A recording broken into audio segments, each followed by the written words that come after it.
Hey, Miss Blacklisted. Thank you for the heart meme.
Rich Rising, y'all.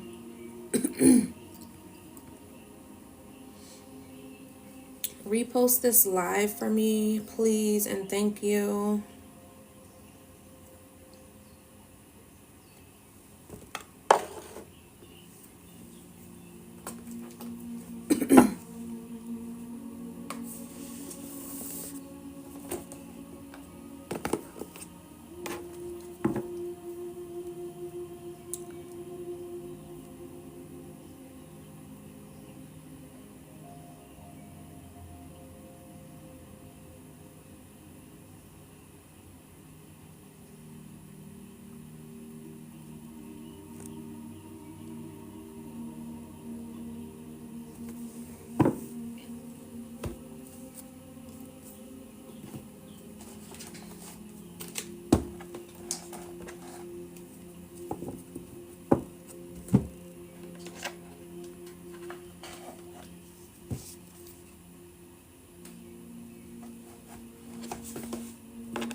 Thank you.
Hey, Cindy.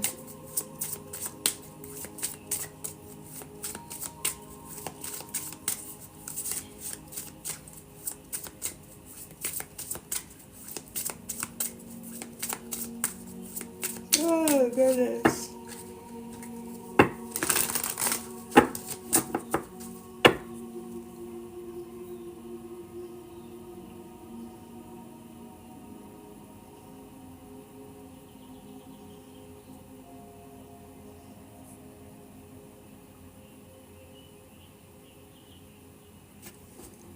Empathic on the bottom of the deck here. All right. So some of you could be definitely feeling energy heavy a lot lately. I know I have. I was feeling a lot of energy yesterday.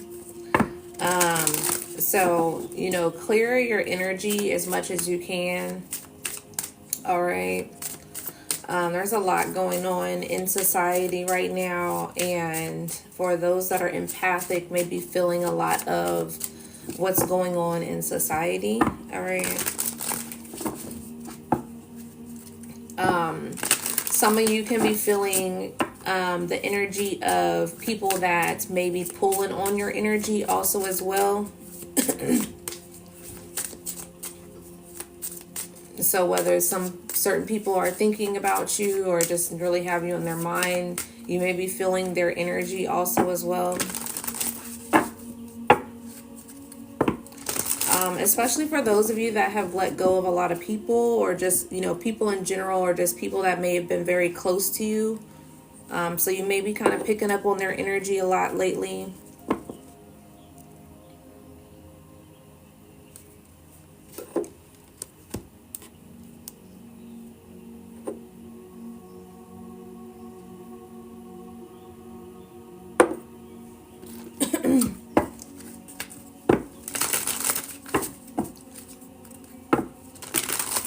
All right, spiritual messages here for the collective at this time. Spiritual messages here for the collective at this time.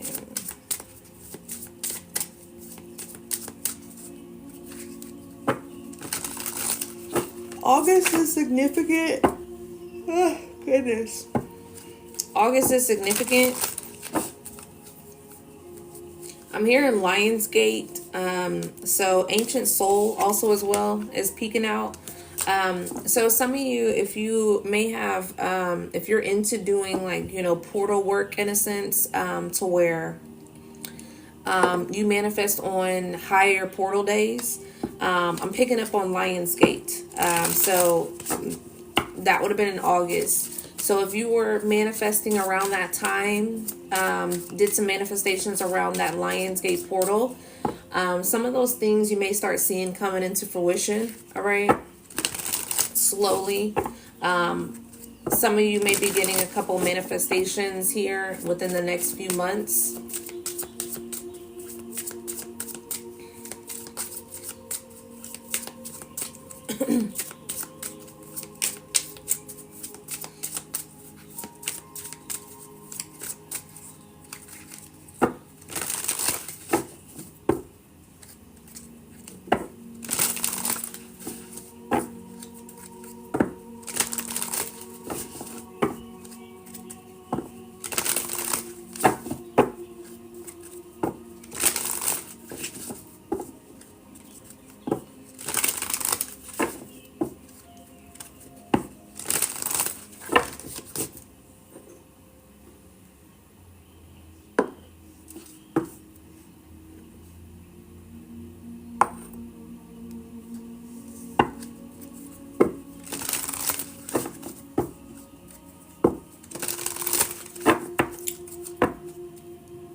Soulmate and twin flame.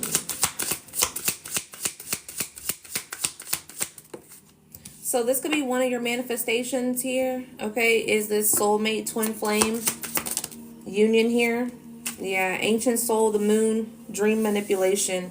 There's something going on with this manipulation dreams. I was picking up on this earlier before I even got up on here. That could be what this moon is. This generational trauma also as well, okay? So what I'm picking up on with this dream manipulation, so some of you could be having dreams, but there may be some manipulation in your dreams here, okay? And this could be surrounding your person also as well, like your soulmate or your twin flame, okay?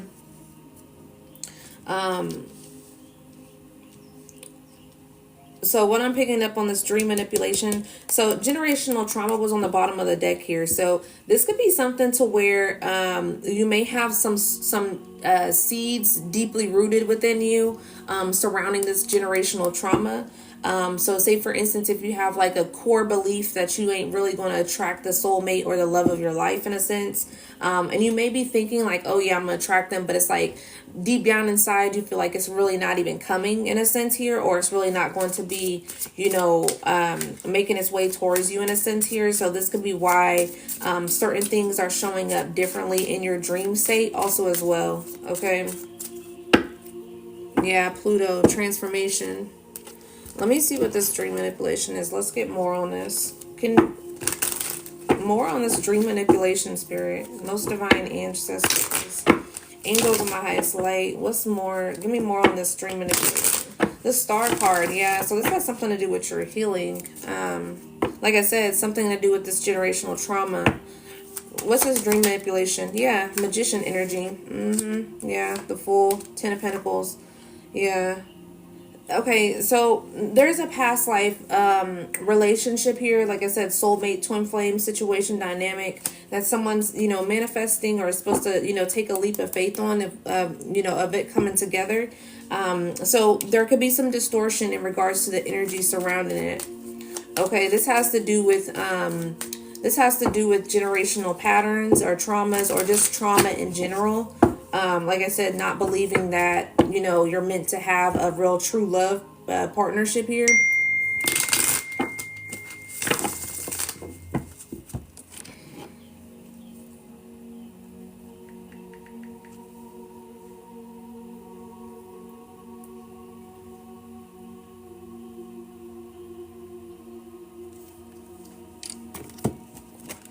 Has anyone else been getting weird ass spam calls every single day the past week from like recruiting, Amazon, or whatever the case may be? Because I've been getting like spam text messages every single day this week of like looking for a job, and I'm just like, what the fuck is going on here?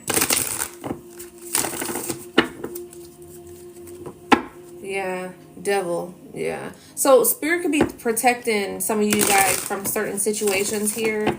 Okay. Let me pull up this shadow deck.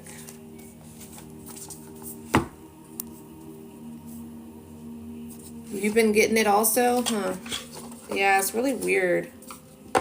It's been irritating me. Because I keep like deleting it and reporting it spam, but it's like it keeps messaging me every day. And it's like in the mornings all the time, every morning.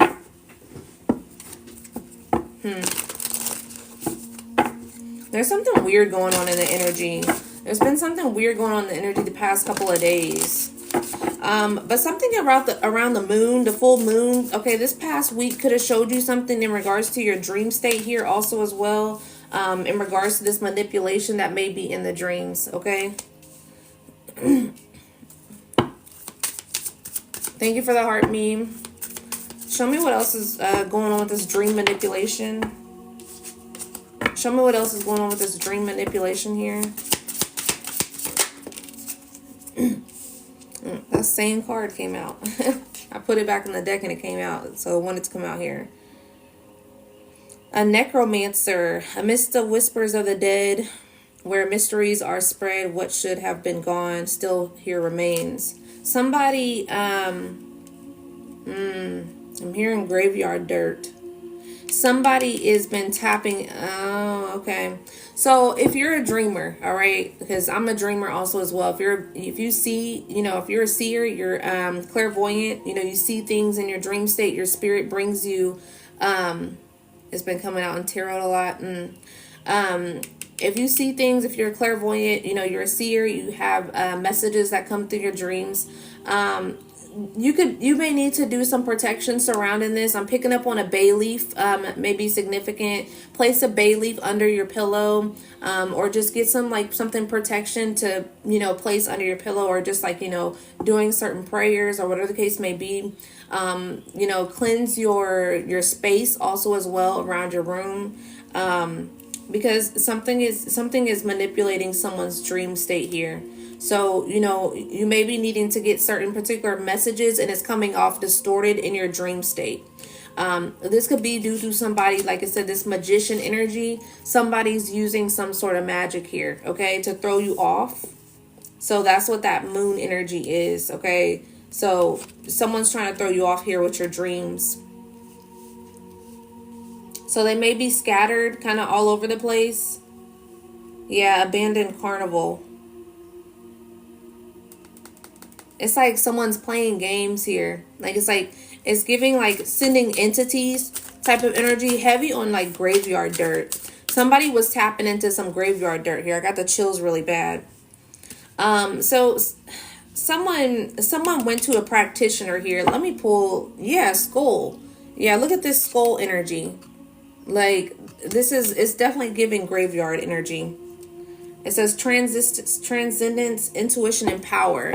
It's like someone knows that your power or your intuition, a lot of things you get through your dream state, okay? That's your connection when you go back into the spirit, your spirit team may be sending you messages through your dreams. So if someone can manipulate your dreams, tamper with your dreams, then you're not able to pick up on the messages that you're supposed to be picking up on, or believe in the things that you're believing at this time, or say, for instance, you're getting this particular dream about this soulmate, about this twin flame. And it's it's all over the place now, to where it's you was getting good dreams about this person. Now you may be getting different type of dreams that you're not really sure of to trust this person, or whatever the case may be.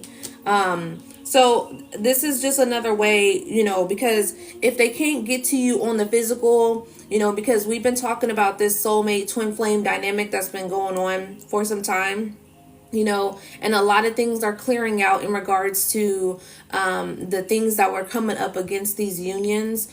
And so, if they can't get to you on the physical, they're trying to get to you on the spiritual, and a lot of times when they try to get to us on the spiritual, is because you're at rest, is because you don't necessarily have too much of awareness when you are going back onto the spiritual realm, when you go back to sleep. So, do some protection work surrounding your the nighttime, okay, is what I'm picking up on. Some of you may be getting woken up out of your sleep on purpose by your spirit team. So there could have been certain situations to where, say, for instance, someone was trying to feed you in your dream, and spirit woke you up before you was able to take a bite of that food, or, whatever the case may be. There may be very dirty backgrounds in certain situations. You may be seeing a particular person shape shift in your energy also as well, to where it's 1 minute they're a certain particular person in your dream, and then all of a sudden there's somebody else. That's a lot of times that's entities that is being used in the dream state, to where you think it's that person, but it's not, okay?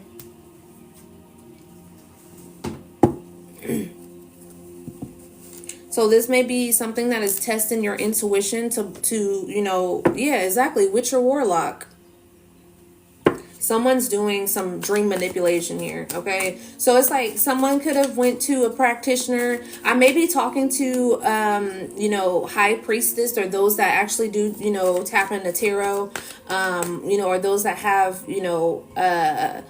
a spiritual gift here also as well, or coming into their spiritual gift, and you're going through some sort of dream manipulation, or, some sort of manipulation within your energy.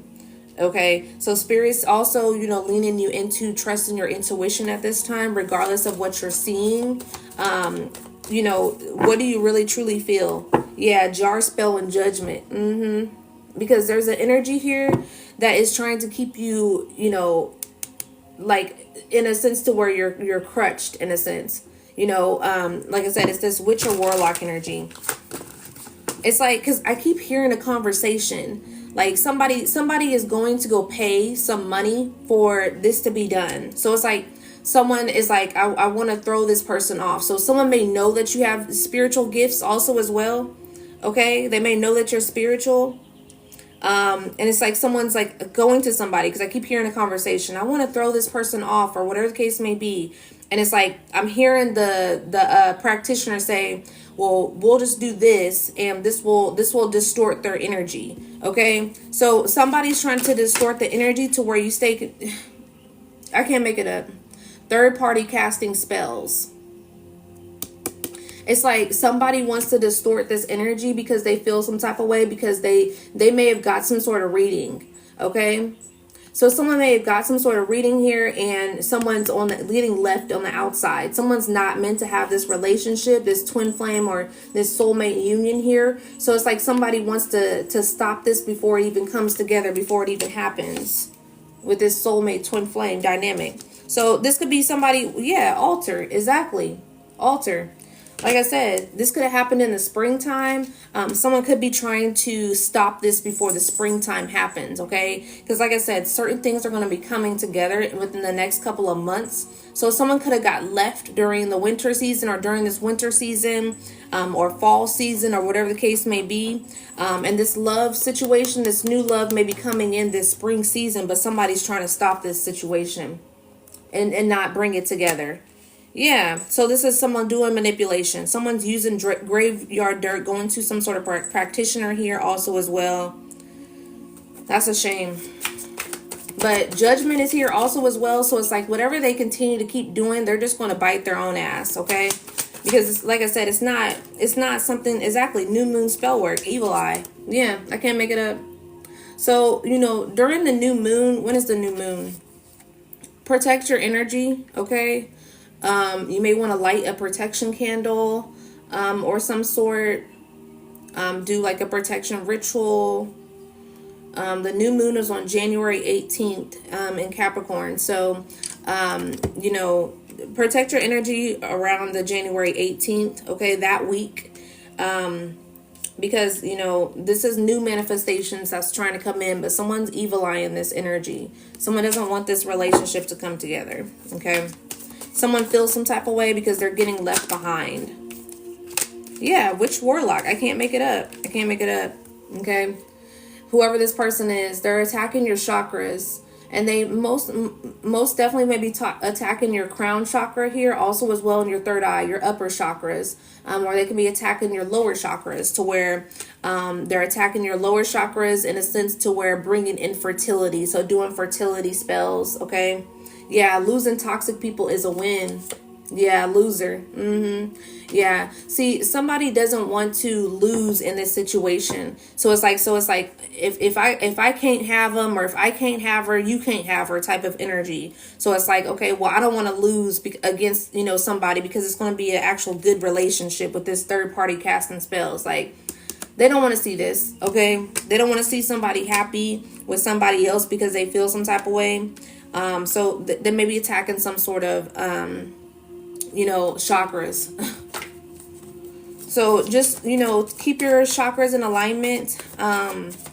Just focus on yourself at this time, okay? Just focus on keeping yourself balanced.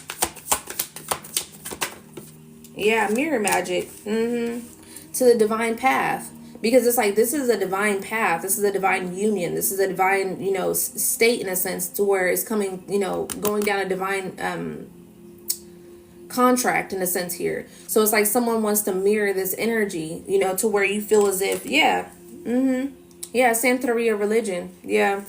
Yeah, Capricorn, Taurus, Virgo. Someone could be getting attacked. That's a Capricorn, Taurus, Virgo. Or this could be a Capricorn, Taurus, Virgo that is, you know, involved in this energy that is sending attacks.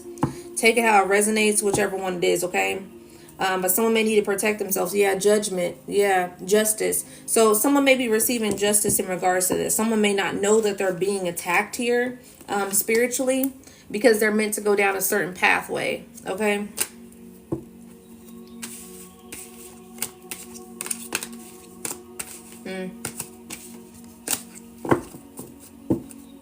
Let me see some more. Libra energy is out here twice, okay? So a Libra can be very significant. Yeah, excuse me, confirmation. Yeah, breaking karmic ties, okay? So a Libra can be very significant here. Libra twice, okay? So give me more on this energy. So it may not be, yeah, no, and then projector spirit, okay? So somebody may be projecting here. Projection also is that mirror magic also as well. So someone may be projecting this energy. It may or may not be a Libra. It just depends. It may be a Libra for somebody and it may not be a Libra for someone. I'm reading for multiple energies, so take what resonates, leave what doesn't. If you need to go further into detail about certain information, get a personal, okay? An Aries is significant, okay? They could be a street pharmacist also as well, okay? So an Aries can be significant. Someone may need to pay attention to an Aries. Who's doing this dream manipulation energy? Who's doing this dream manipulation energy? Someone's sister. Predator behavior, secret marriage, okay, also as well. So someone's sister may be doing some sort of, dream manipulation. All right, secret marriage is here also as well. Someone may be secretly married. There could be a sister here that is, that feels some type of way about you receiving love also as well. They could have always been kind of, envious or jealous of you.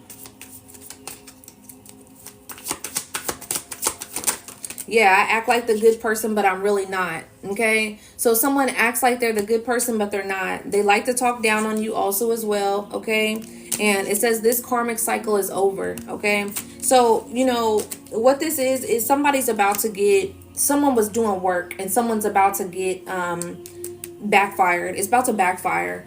Yeah. The sun, mental magic. Yeah. Someone's father is included in this energy and their uncle.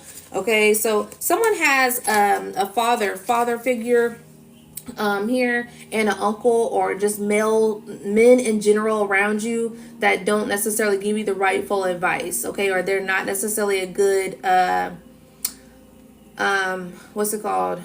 What is it called? I'm losing my train of thought.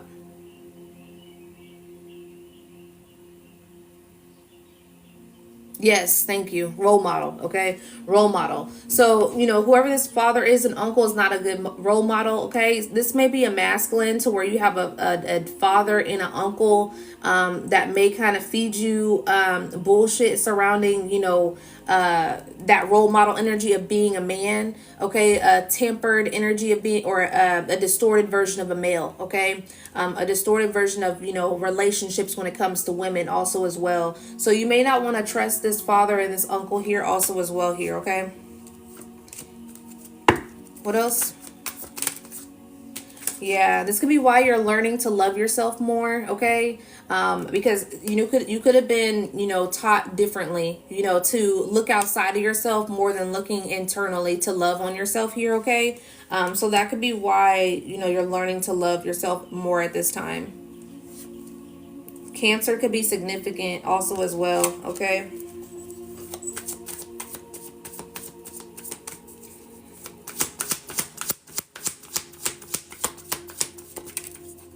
Libra came out again. I really don't care about you, okay? So Libra came out again. Someone's dealing with a Libra here, okay?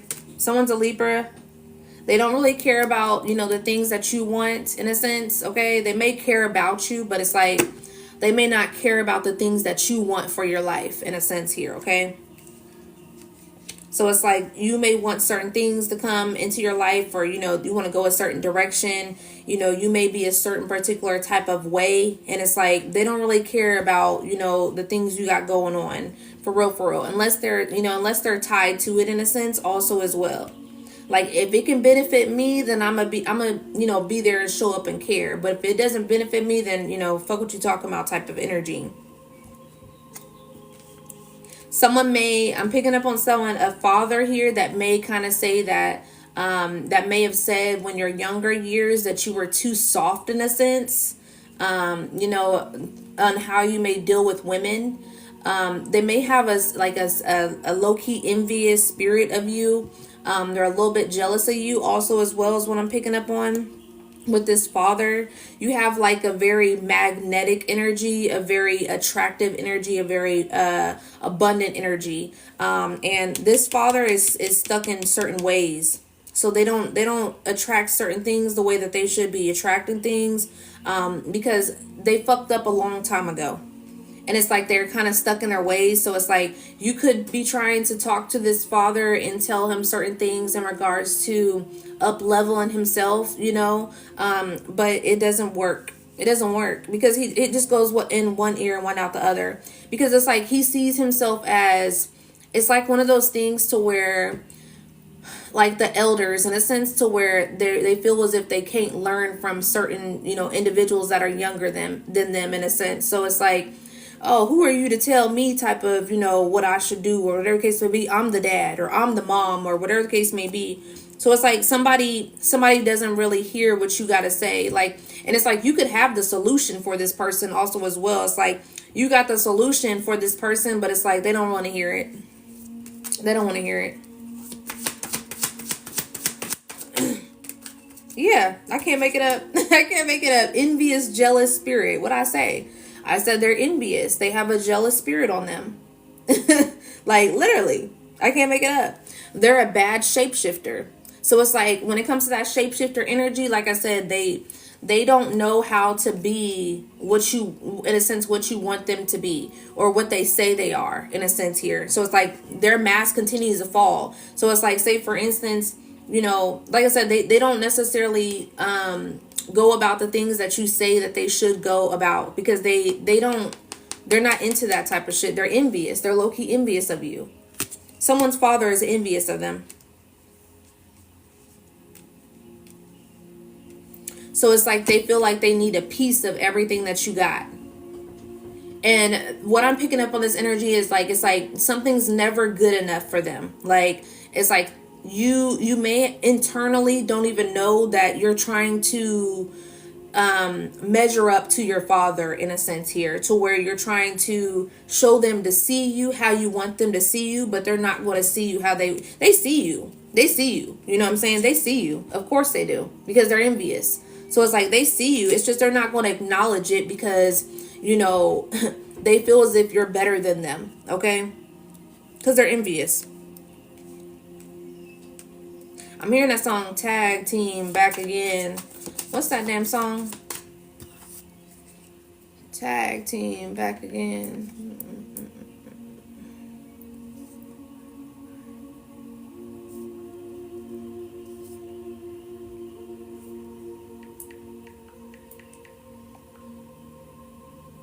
Oh, whoop, there it is. Yeah, that's what the song is.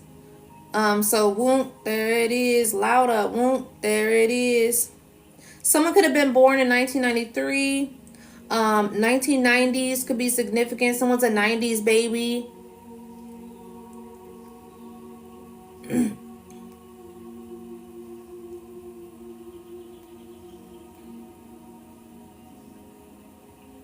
Someone's name could be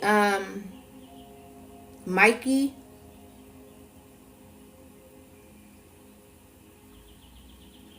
Disney can be significant.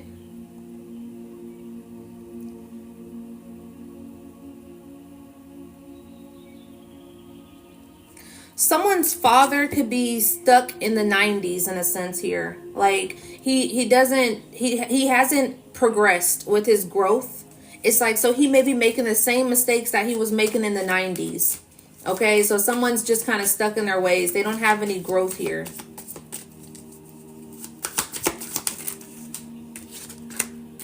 Evil Sandman, Destiny Swapper. Yeah. That's what I'm saying. That's dream manipulation. So that's double dream manipulation here. Even Evil Sandman is that dream manipulation. Okay, Destiny swapping energy, dream manipulation also as well. So double on the dream manipulation. Someone's a sex offender also as well. Okay, they're a rapist. Someone's part of a cult. All right, so this could be a spiritual cult in a sense here. Like, it's like someone may not know that spiritually So when I say by people maybe working together, like that cult energy, especially with father and uncle here, father, uncle, and sister coming out also as well. It's like that's cult activity. So it's like, for instance, family. Family can be a cult type of energy to where they all kind of come against you, but it may not look like that on the physical. It's on the spiritual. So it's like that's what I'm saying. It's that where's that card at? I can't find it. Manipulation, bad shapeshifter energy, because it's like if you can pick up on the energy, you can read between the lines in a sense, to knowing that somebody has an envious or jealous spirit on them on the physical. Like certain people, I can see them, on the physical to where they may act like they can, dismiss the fact that I can see them spiritually, but I can see that person spiritually. So it's like someone may try to put on a face in a sense, oh my God, yeah, I really do support you, da da da da, whatever the case may be.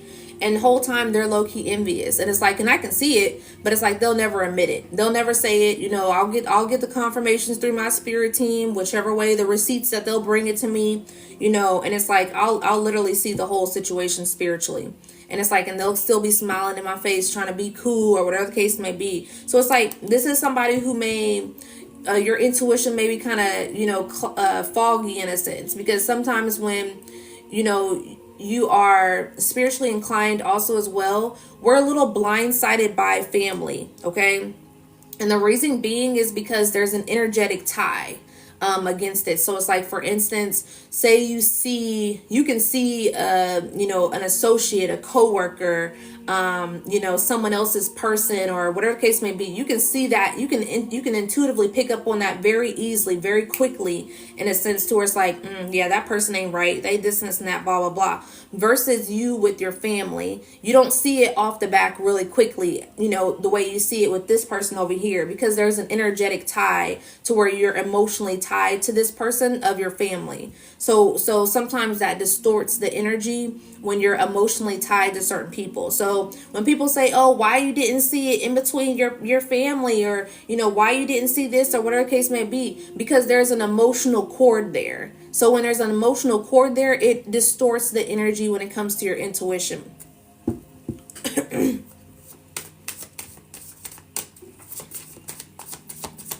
What else? Capricorn, karmic family. Ooh, I can't make it up. Okay, karmic family. Capricorn. Okay, karma, lose gifts. Okay, someone is about to lose their gifts. That's what I'm saying. Just because you can get your gifts in a sense, and tap into your gifts does not mean that you can't lose them. And so it's like a lot of people that are doing this manipulation work, tapping into people's energies and not supposed to be tapping into them, and what I mean by that, because this was something that I was going to, explain, because this came up some time ago, a month or so ago. I was explaining about tapping into people's energies when it came to tarot in a sense. And it's like, when it comes to the collective energy, right now, it's like technically I don't necessarily know whose energy this is in a sense, but it's like when you're personally tapping into somebody's energy, for instance, like, oh, I want to see what Gerald's energy is, and I'm over here, oh, let me just see what Gerald's energy, and I'm not getting any type of or Gerald didn't tell me that I can tap into his energy. So it's like that's accessing someone's energy without accessing it, in a sense to where it's spiritual law. Okay, so I can't be doing that. Now it's like, say for instance, you are wanting to see their energy towards you because they're popping up in your energy. Then that's where you can see, ask, what is this energy? Why are you showing me this person in a sense here? So for instance, say, I'm seeing certain people pop up in my energy. Because Spirit's showing me, they keep coming in my energy. I keep figuring, they keep showing me these particular people, and it's like, okay, I can ask Spirit, Spirit, why is this person popping up in my energy? What's their intentions with me? Why are you showing me this? What is the lesson, or whatever the case may be? Not me going to be like, oh, well, what do they got coming in? Or, when are they going to do this? Or when's their gifts coming in? Or what type of gifts do they have? Or do they have any money? Or are they going to a different soulmate? Or like, you just don't do any of that type of energy, okay?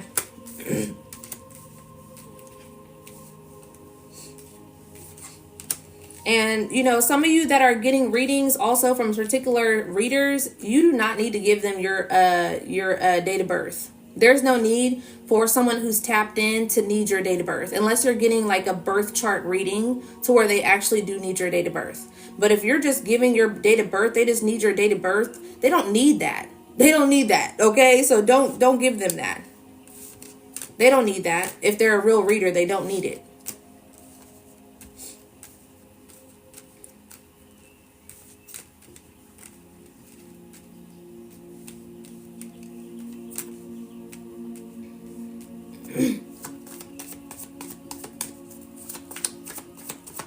What else here?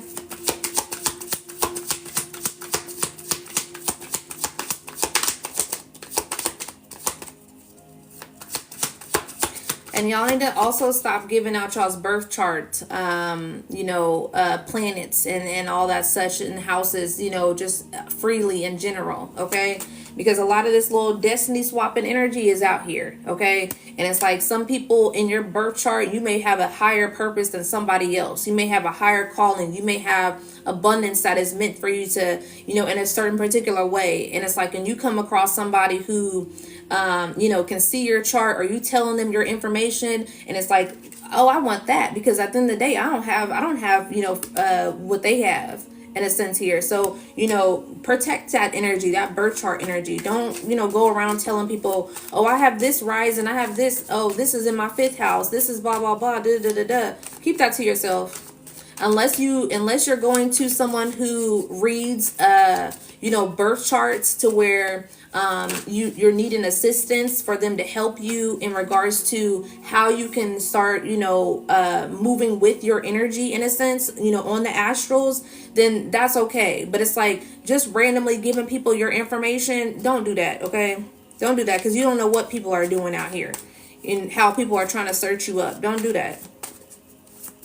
There's a whole lot of destiny swapping energy out here and a whole lot of fuckery going out with the spiritual realm. So, just don't do any of that shit. Okay. Yeah. Some people may be karmic in your past life.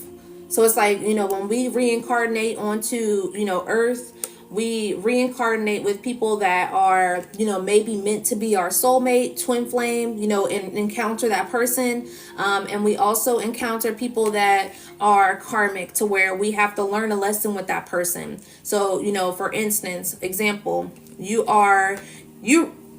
reincarnate with the karmic family. The karmic family is meant for you to learn a lesson from certain people, family members in your family. Okay. So say for instance, you was your dad's uncle in a past life, or your dad's brother in a past life, or say for instance, you was your dad's dad and they was your child in a past life.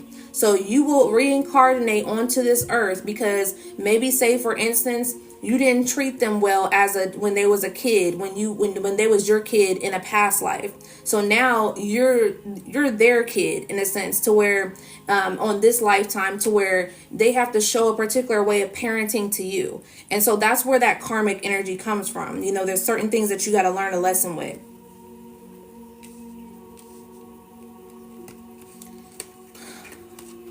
I'm a victim of that now. They're definitely trying to block me from my whole life.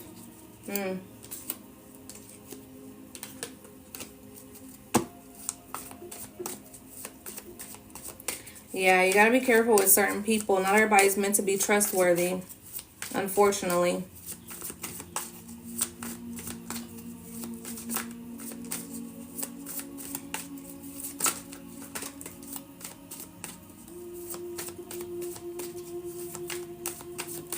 The thing is a lot of people give out information without telling you the repercussions of it, without telling you behind it in regards to spiritual law. So it's like, the whole rise of spirituality, when people started making it a trend in a sense, and not necessarily something that is very sacred, people started, just putting things out to where it's just, oh, it's just information. It's information. No gatekeeping, no gatekeeping. I don't want to gatekeep or whatever the case may be. But they'll give you the formula in regards to some spell magic, but they won't give you the formula in regards to the universal law. So it's like, in a sense, you are gatekeeping, because it's like you may have learned this from your grandmother, but it's like, was your grandmother on the right side? It's like, was your grandmother in tune with universal law also as well? Or did she just kind of show you some magic? And it's like every single magic, especially when it comes to, tapping into darker spirits, it has repercussions. If that dark spirit, if that dark entity cannot go attack the person that you sent it to go attack it with, it has to go somewhere. What goes up must come down. It literally has to go somewhere. So it's going to just come right back to that person, because it's a karmic debt. It's a debt that has to be owed. So it's like they have to come back, to that person, to where it's like, now I need something. That's why you have to give an offering to the spirit, because it's like that little offering ain't gonna do nothing, because I'm trying to go collect something, but if I can't collect it, I need something to collect now. So it's like, that's why certain people, like, it's best to not tap into that darker energy. There's just no need for you to do it. When you understand universal law and you understand karmic law and karmic justice, and you're on the right side of the karmic justice, in a sense, to where you wasn't doing anything dirty or wrong against that person, then you know that they're going to get karma anyways, regardless. What you have to, it's universal law. So it's like, what you put out is what you get back. And, some people like to take it into their own hands, in a sense of on spirituality, instead of being, in religious Christians, in a sense, to where it's like, let me take matters into my own hands, so it's like, let me go ahead and put these workings together and do what I want to do, whatever case may be, because I'm going to whoop their ass back, because I got this spiritual authority, or whatever the case may be. And it's like, okay, that's why you see some of those people got to do so much. Like, in particular, there's a practitioner here where I live, and they have a spiritual store, and every single time, there's an actual other spiritual store that I used to go in to go get, like, Palo Santo, my candles, or whatever the case may be.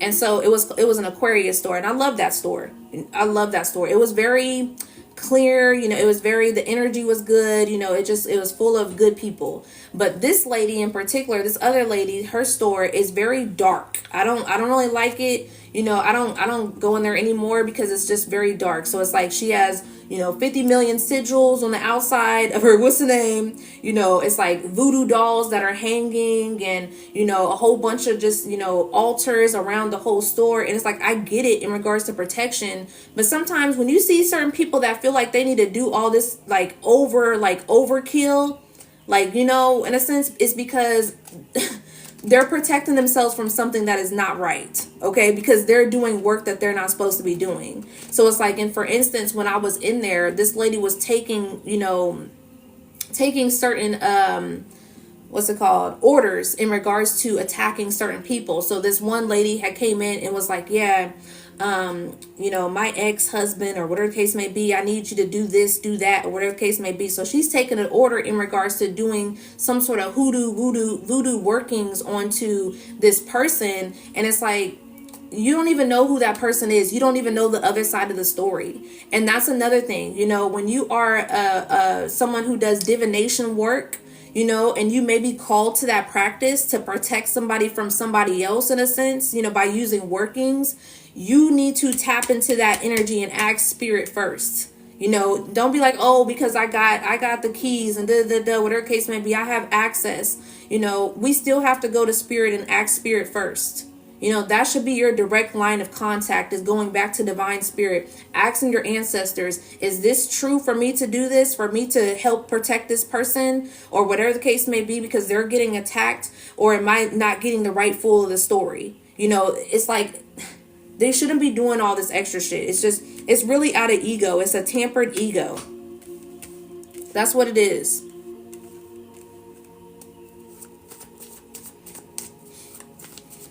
Yeah, they do, but they don't. A lot of people don't. They don't. And just like how you see a lot of trending videos, like there's so many videos that I came across that I've seen, where people will put out spell work magic, oh, all you got to do is take this honey jar and, sweeten it up and put that man's name in it, and he's going to love you forever. And, girl, he's going to attract you, da da da. And you will see just so many comments. You will see that message or that, post went viral. And it's like, it's a shame that, people are wanting to force love against somebody else's will because this man isn't acting the way you want them to act. So let me go ahead and do some spell work so that you can act the way I want you to act. But little are they not telling you, you have to keep on doing that spiritual work. You have to keep on doing, spell work so that you can keep them intertwined within you. Because it's not going to work. If his path is not supposed to be down your road and marry you or be with you, it's not going to be with you. So that's why someone has to keep on doing workings, keep on keeping them in the jar, whatever the case may be. Oh, it's not working. It's not working. You said it was going to work, because it's not going to work. There's an expiration date there. Because that person could be up leveling. That person could be coming into their spirituality. That person could have an awakening in a sense. So when they have an awakening and they snap out of the illusion that you done casted onto them, then that's why it's not working, because you casted an illusion and you wanted that illusion to be a lifetime illusion, but it was not meant for them to be with you in the first place. So stop doing it. Yes. Okay. Thank you, Spirit.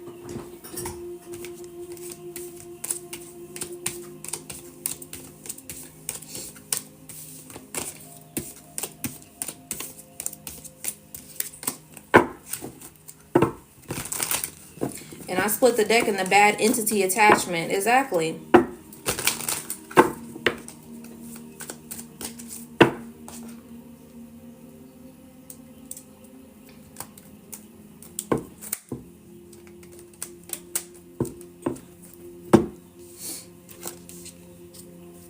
Especially if they're doing it to block them from their real love. Exactly. And that's what's been going on. That's what literally just came out here. Because soulmate and twin, someone's supposed to be connecting with their soulmate, their true twin. When you're going through the twin flame journey also as well, you come across a false twin before you come across the real true twin also as well. Like, spiritual tests ain't no joke. They ain't no joke. Or they were supposed to level up, and holding on to the man is holding them from receiving more. Exactly. Thank you for the heart, me.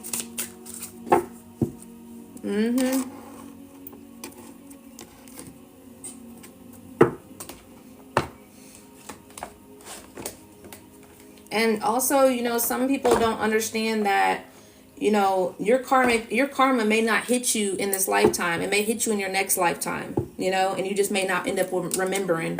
How some people come on this earth and it's like, why is it so hard for me to, make it out? Or they always end up homeless or in poverty or whatever the case may be. A lot of times because they probably wasn't a good person in the past, or certain people that have like terminal illnesses also as well.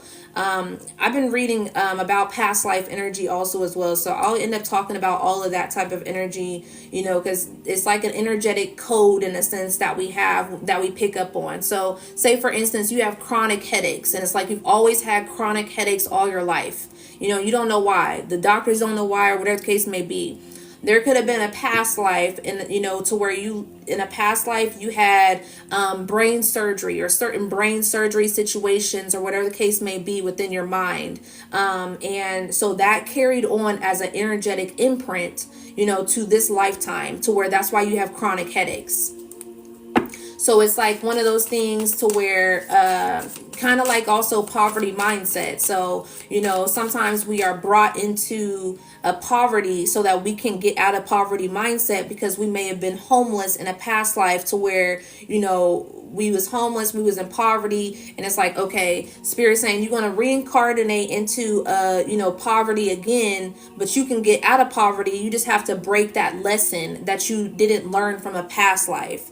or whatever. And so it's like, so say for instance, you was born in poverty, and it's like, and you got an awakening to where it's like, I know I'm not meant to have poverty this time, and blah blah blah blah, or I want to break a certain code or generational pattern or in regards to this. So I know that I'm not meant to have this type of life, and it's like, and then you start going down a different pathway to where it's like, now my mind is not so tied into poverty mindset, and that's where you're breaking that generational pattern. That's where you're up leveling your spirit, your energy, because you're learning the lesson that spirit placed you here for.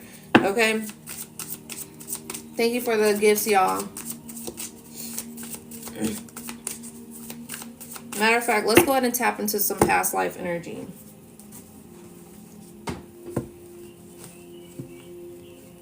Because it's giving it's relevant right now.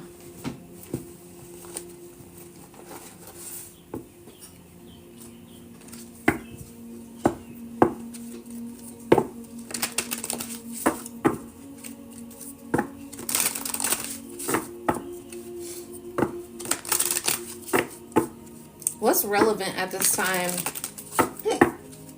What's relevant at this time from a past life at this time? What's relevant?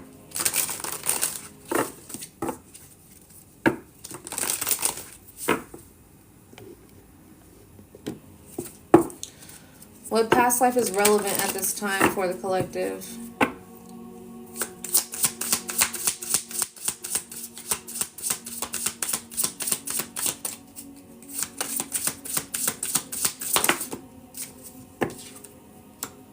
Rome. I was hearing barbarian energy also as well. So Rome, some of you could have had a past life in Rome. I'm hearing Aphrodite also as well.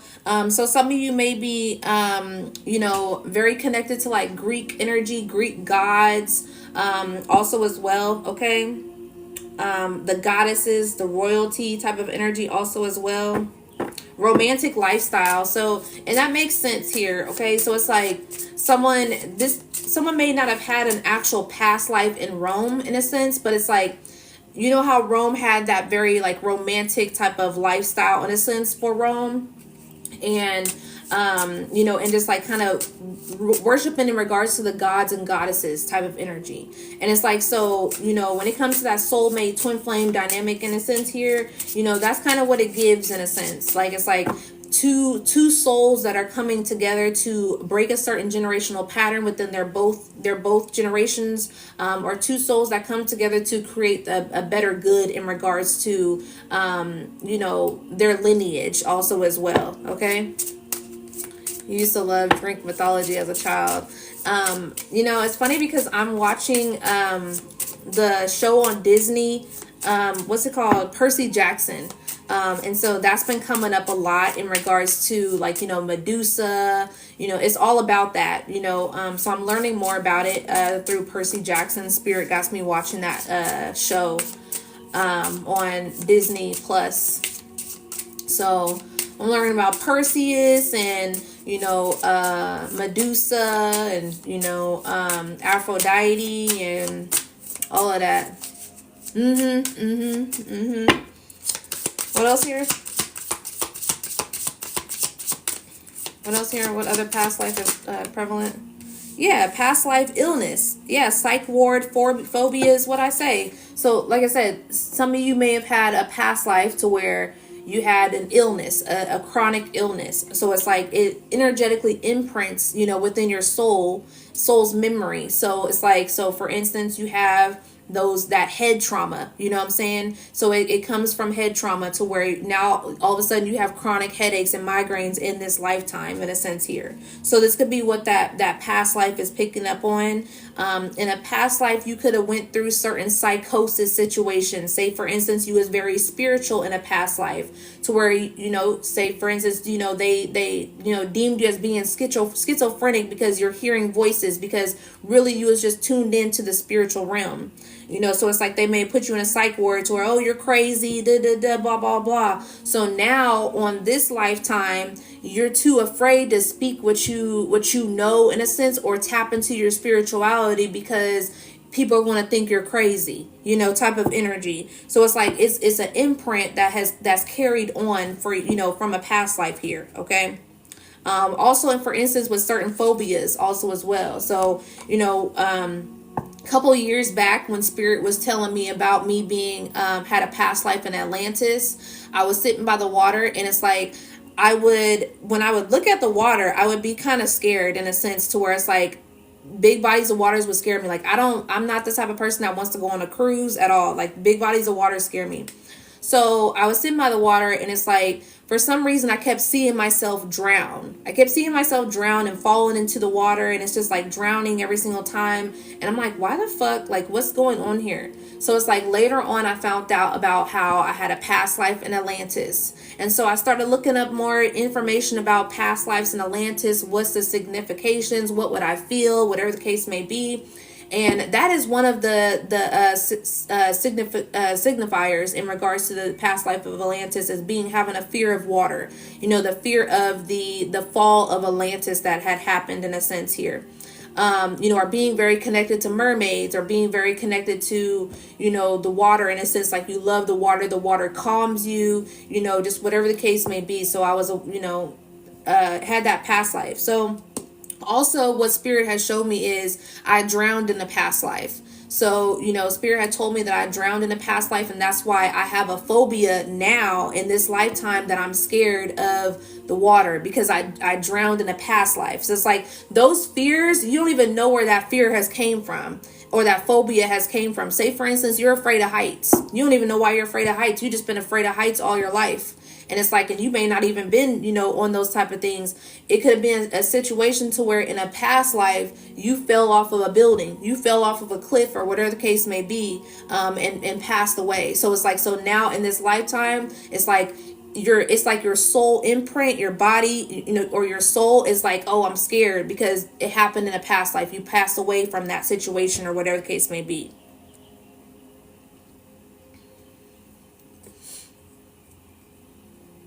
Hey, Shyla. I love the water, but can't swim and scared of the deep, but so intrigued. Yes, yes, yes, yes, exactly. Like, it's like, for some reason, you just keep getting drawn back to it, but it's like you low-key are scared of it. Like, and that's like kind of what it is. And like, spirit was giving me a download, and it was like, don't be afraid of the water. Don't be afraid of the water. And so now, like, when I'm by the water, I picture myself diving into the water now also as well. So it's like, that feels relatable. I'm scared of heights. So yeah, it's crazy when you tap into, like, you know, history of past life and everything. It's very intriguing to know. Like, it's very intriguing to know. I'll be doing past life readings soon, sometime this year, to where you can book me to book a past life, and we'll see, you know, what's going on in your past life energy. This is it's very interesting to know. And sometimes it's very, you know, it's good to know for your current situation also as well, because it can help, you know, integrate you in a sense also as well. Yes, I always wanted to know what was up with that. Yeah, I haven't, I'll make a post.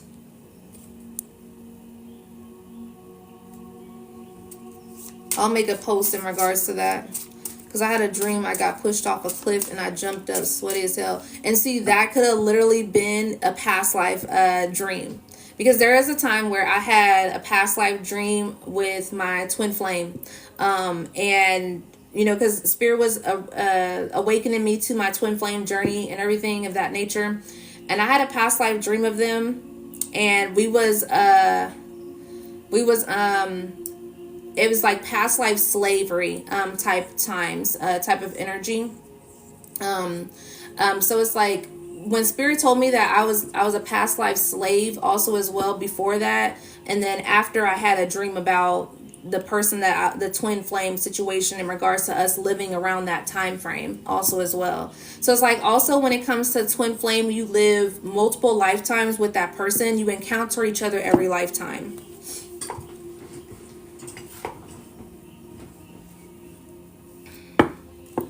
But yeah, so some of you could be getting assistance from the fairy realm, okay, also as well, okay, the elves, dwarves, tree people, You could be very drawn to the forest also as well. You could be drawn to like fairy tale type movies also as well. I'm picking up on magnificent, or whatever the name is. Okay. So some of you was like lived in a forest. Someone lived in a forest in a past life. You was like a fairy in a past life here. I'm picking up on unicorns also as well. So someone may have been very drawn to unicorns. They're giving me Narnia also as well. I'm picking up on Narnia is significant. So someone may have really been drawn to Narnia. Someone's a Sagittarius.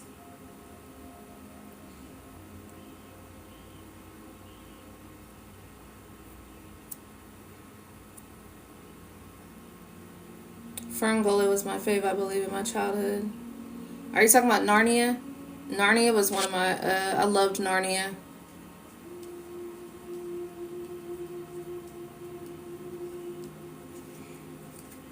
They closed the deck. So those are the most prevalent right now. So we'll tap into this energy and see what's going on.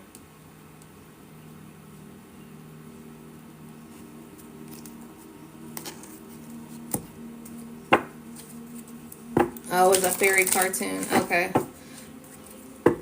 I used to love what's it called? Fairy Odd Parents. That used to be one of my favorite shows. I actually was trying to watch it recently, but it's not on any of the shows or the channels that I got.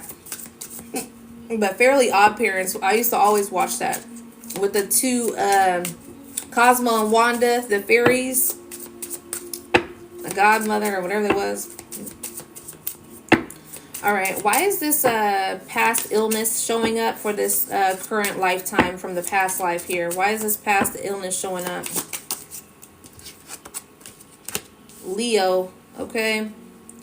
So a Leo Taurus, high calling life cycle, spiritual attack, okay? So there could be Cash App today. Yeah, I am doing personals today.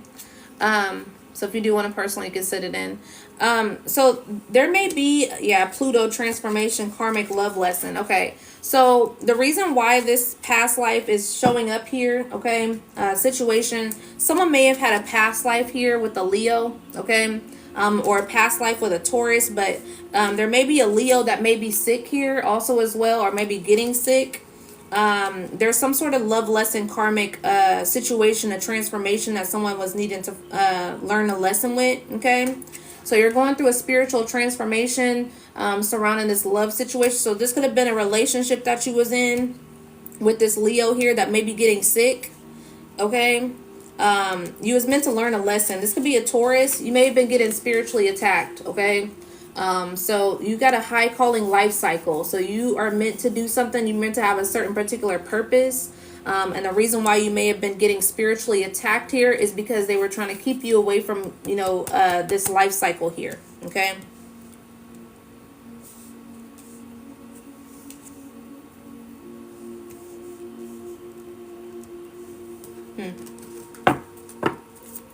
Why is the fairy assistance here? Why is the fairy assistance here?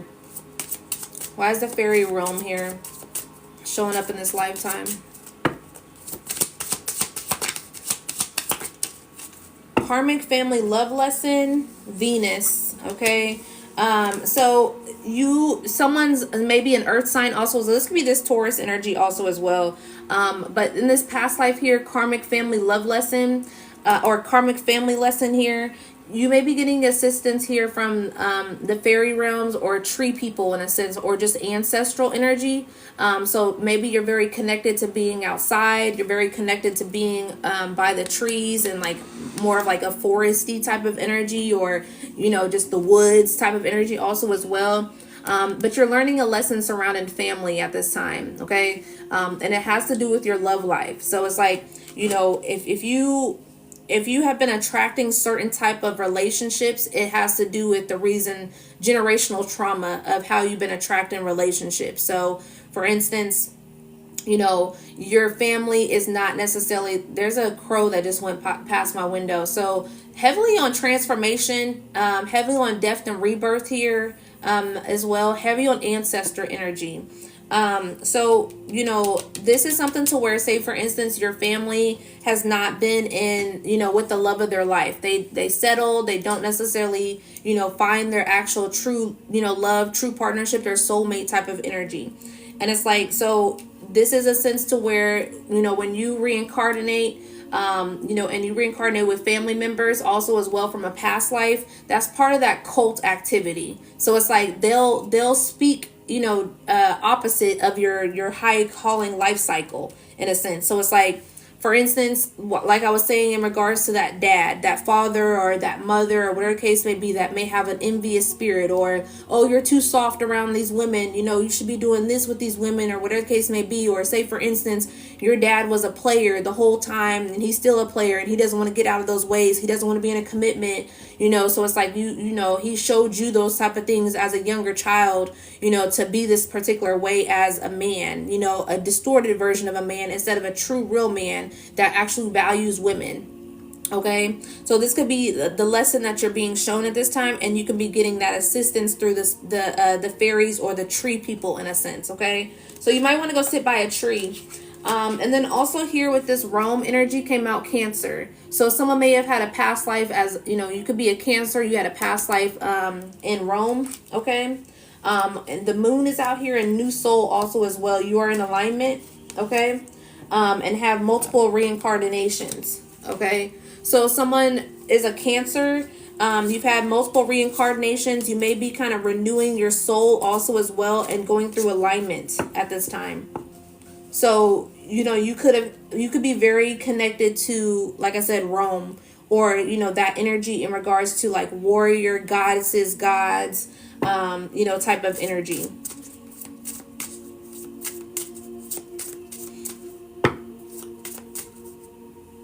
Yeah, you passed the spiritual test. Okay, so someone's passing a spiritual test here.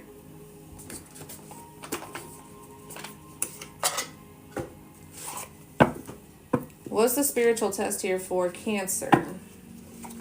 Or this Cancer energy? What's the spiritual test here for this Cancer energy?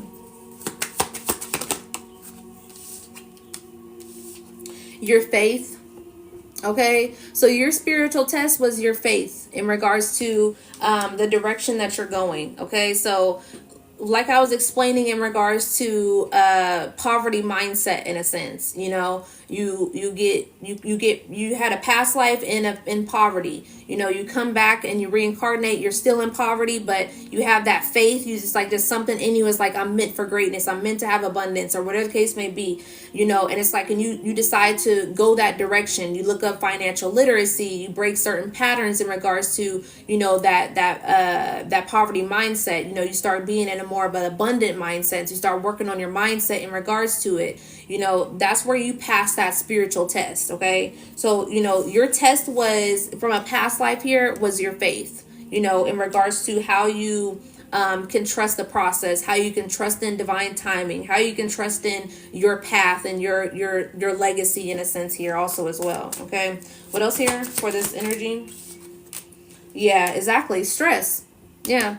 So it's like, you know, you may have had to go through multiple tests here of you know, of whatever it is that you had to go through in regards to your poverty, or test in regards to, you know, keeping the faith here. So it's like, for instance, you know how spirit is like when you're in the wilderness, you know, and you don't know what's going on, you know, but it's like for some reason you still have like a mustard seed of faith to where it's like, oh yeah, it's going to pan out. You know how people will be in the most worst situations and they're like, yeah, this is just temporary. This is just temporary. That's what I'm picking up on. So it's like somebody knows, like mentally, just in the back of their head, they keep on telling themselves, I have faith that it's just going to be only for now. You know, it's not going to be my forever, you know, pit stop in a sense here. Okay. So this is what somebody's test was from a past life. Yeah. Was to nourish, was to plant new seeds. Exactly. Was to nourish themselves. Okay. What's going on with this karmic family love message? Or why do I keep saying love? So this definitely has something to do around love in regards to patterns with family. Okay.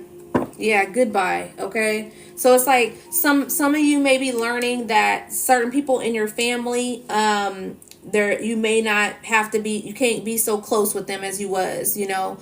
So this could be why, you know, certain things are ending with your family at this time, unfortunately. Okay. Because it doesn't serve the greater good for yourself. Okay. So it's like you may have to put like certain energetic boundaries to where you can't be as close to them people anymore. What else with this karmic love? I keep saying karmic love because Venus is here. Venus is the energy of love. Okay. Yeah, backstab here, deceitful, mind games, love bombing, pain, cheating. So you know, whatever you're learning from your family, you're learning people that backstab you. You're learning people that are deceitful. You know, they say how, you know, the people closest to us is the ones that, you know, that be backstabbing us in a sense. Okay. Yeah, they're mirroring back to you. Yeah. So it's like somebody may have yeah, bumping heads also as well. So it's like someone could have been getting advisement from some family members here, you know, whether to commit to somebody in regards to love. You know, it's like, oh, you know, I kind of am interested in this girl, or I'm kind of interested in this man, and you know, I'm just not really sure if I want to go a direction with them. You know, do you have any advice, or whatever the case may be, or you know, do you like this person, or whatever the case may be with that, you know. So it's like, and you're finding out that this person didn't give you the right advisement. You're finding out that they love bombed you. You're finding out that they was playing mind games, you know, and it's like it mirrored back to you what you needed to see in regards to going within, okay? And it's like not always trusting someone on the outside to give you the right advisement just because you were close to them. Because sometimes the closest people are to us are the ones that be backstabbing us. The closest people to me, multiple people that was closest to me, backstabbed me. It wasn't, you know, it was people outside of me also as well, but it's like the most hurtful came from the people that I was closest to every single time. And you can ask a lot of people, a lot of successful people, and just a lot of people in general, who hurt you the most? The people that was closest to you. It's usually like that, unfortunately. All right, so whoever this person is, this Taurus, you know, you may be dealing with this Leo energy here, okay? This spiritual attack that was happening, you may need to turn your back, okay? Confirmation with the phone notification. So you may need to turn your back from whoever this person is, okay? You was being spiritually attacked. You may feel a little bit guilty. You may feel a little bit ashamed, you know, in the wrong here in regards to this situation. But the whole reason why you was meant to go down this path is because you were supposed to learn this lesson with this person here. Okay. What else here with this Taurus Leo energy? Yeah, karmic lesson.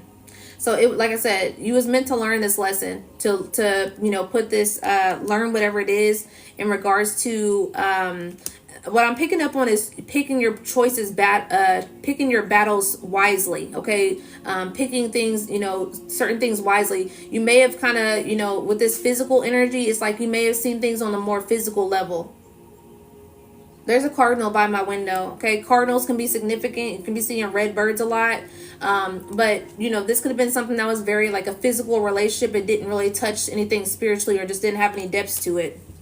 Yeah. Yeah. Yeah. Left you hanging secret accounts here also as well, okay? And there could be a child that may be surrounding this energy also as well. It's a possibility. Legal matters is poking out. Yeah, karma. So, you know, this was a karmic situation. This is something that you had to learn from. This could have been your karma in regards to, you know, you may have had to go through this karma here.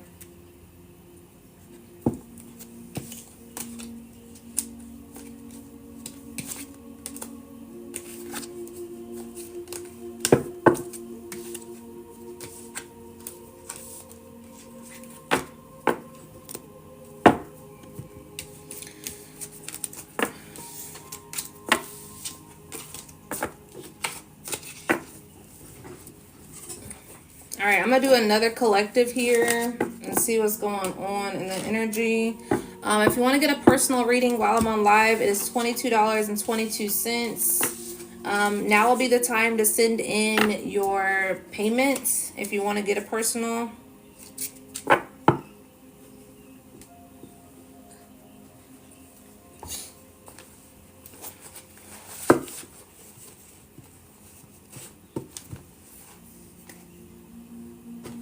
Ooh, my arm.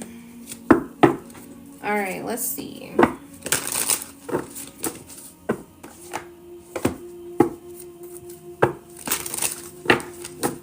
What direction do I want to go?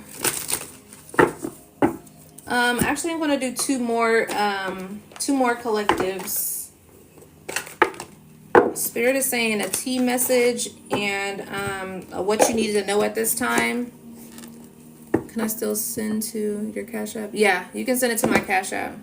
I booked a reading with you for tomorrow for the 2026 goal alignment reading. Okay. I meant to take that off, but it's all right.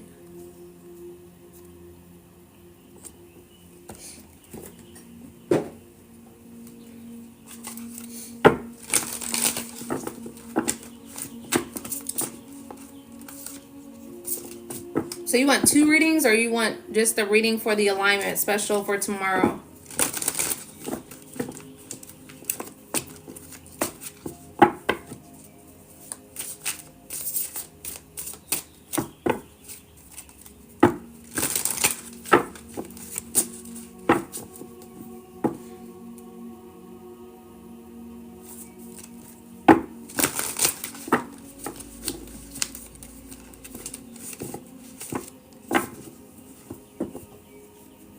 So you're just booking for tomorrow, right, Shyla?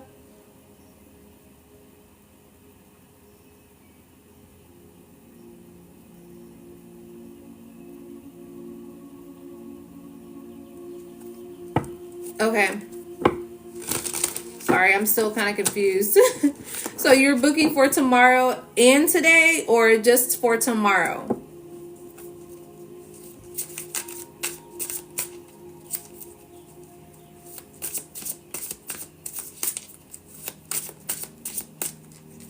Okay. I got you.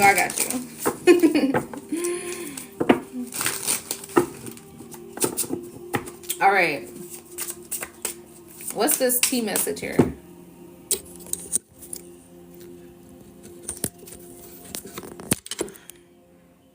Hey, Kev. All right, what's this T message here? Someone needs to know a message here.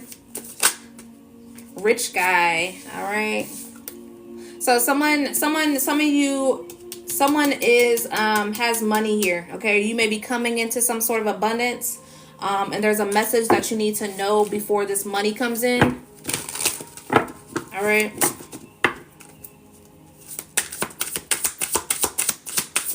Thank you for the heart, me. Yeah, karmic feminine and priesthood. Okay, so there's a masculine here. Okay. You're coming into your gifts, your spiritual gifts here. Okay, you're moving into alignment with your spiritual sense. You're dealing with certain karmic feminines. There's a feminine around you that you may need to release, because this abundance is not going to come in until you release this woman. Okay, this is a money hungry feminine here also as well. And like I said, this woman is attacking you spiritually. Okay, so this was part of your test here in regards to this woman, is this spiritual test. So you're needing to lean more into your intuition. Your intuition could be off right now because of you dealing with this person. She's very distorted. She has a distorted energy. She's very off-putting, in a sense, and keeps you in confusion, or has like that kind of confusion energy around her. So you may get kind of confused around this person, or you just you go blank around this person here also as well. You feel kind of clouded. You feel kind of stuck. You feel like there's not any answers there. You just feel very foggy around this person. Okay. So you need to trust your intuition right now, because there's something that you're going through with this spiritual awakening. Okay. What's this priest here energy for? What's this priest energy here for? What's this priest energy here for?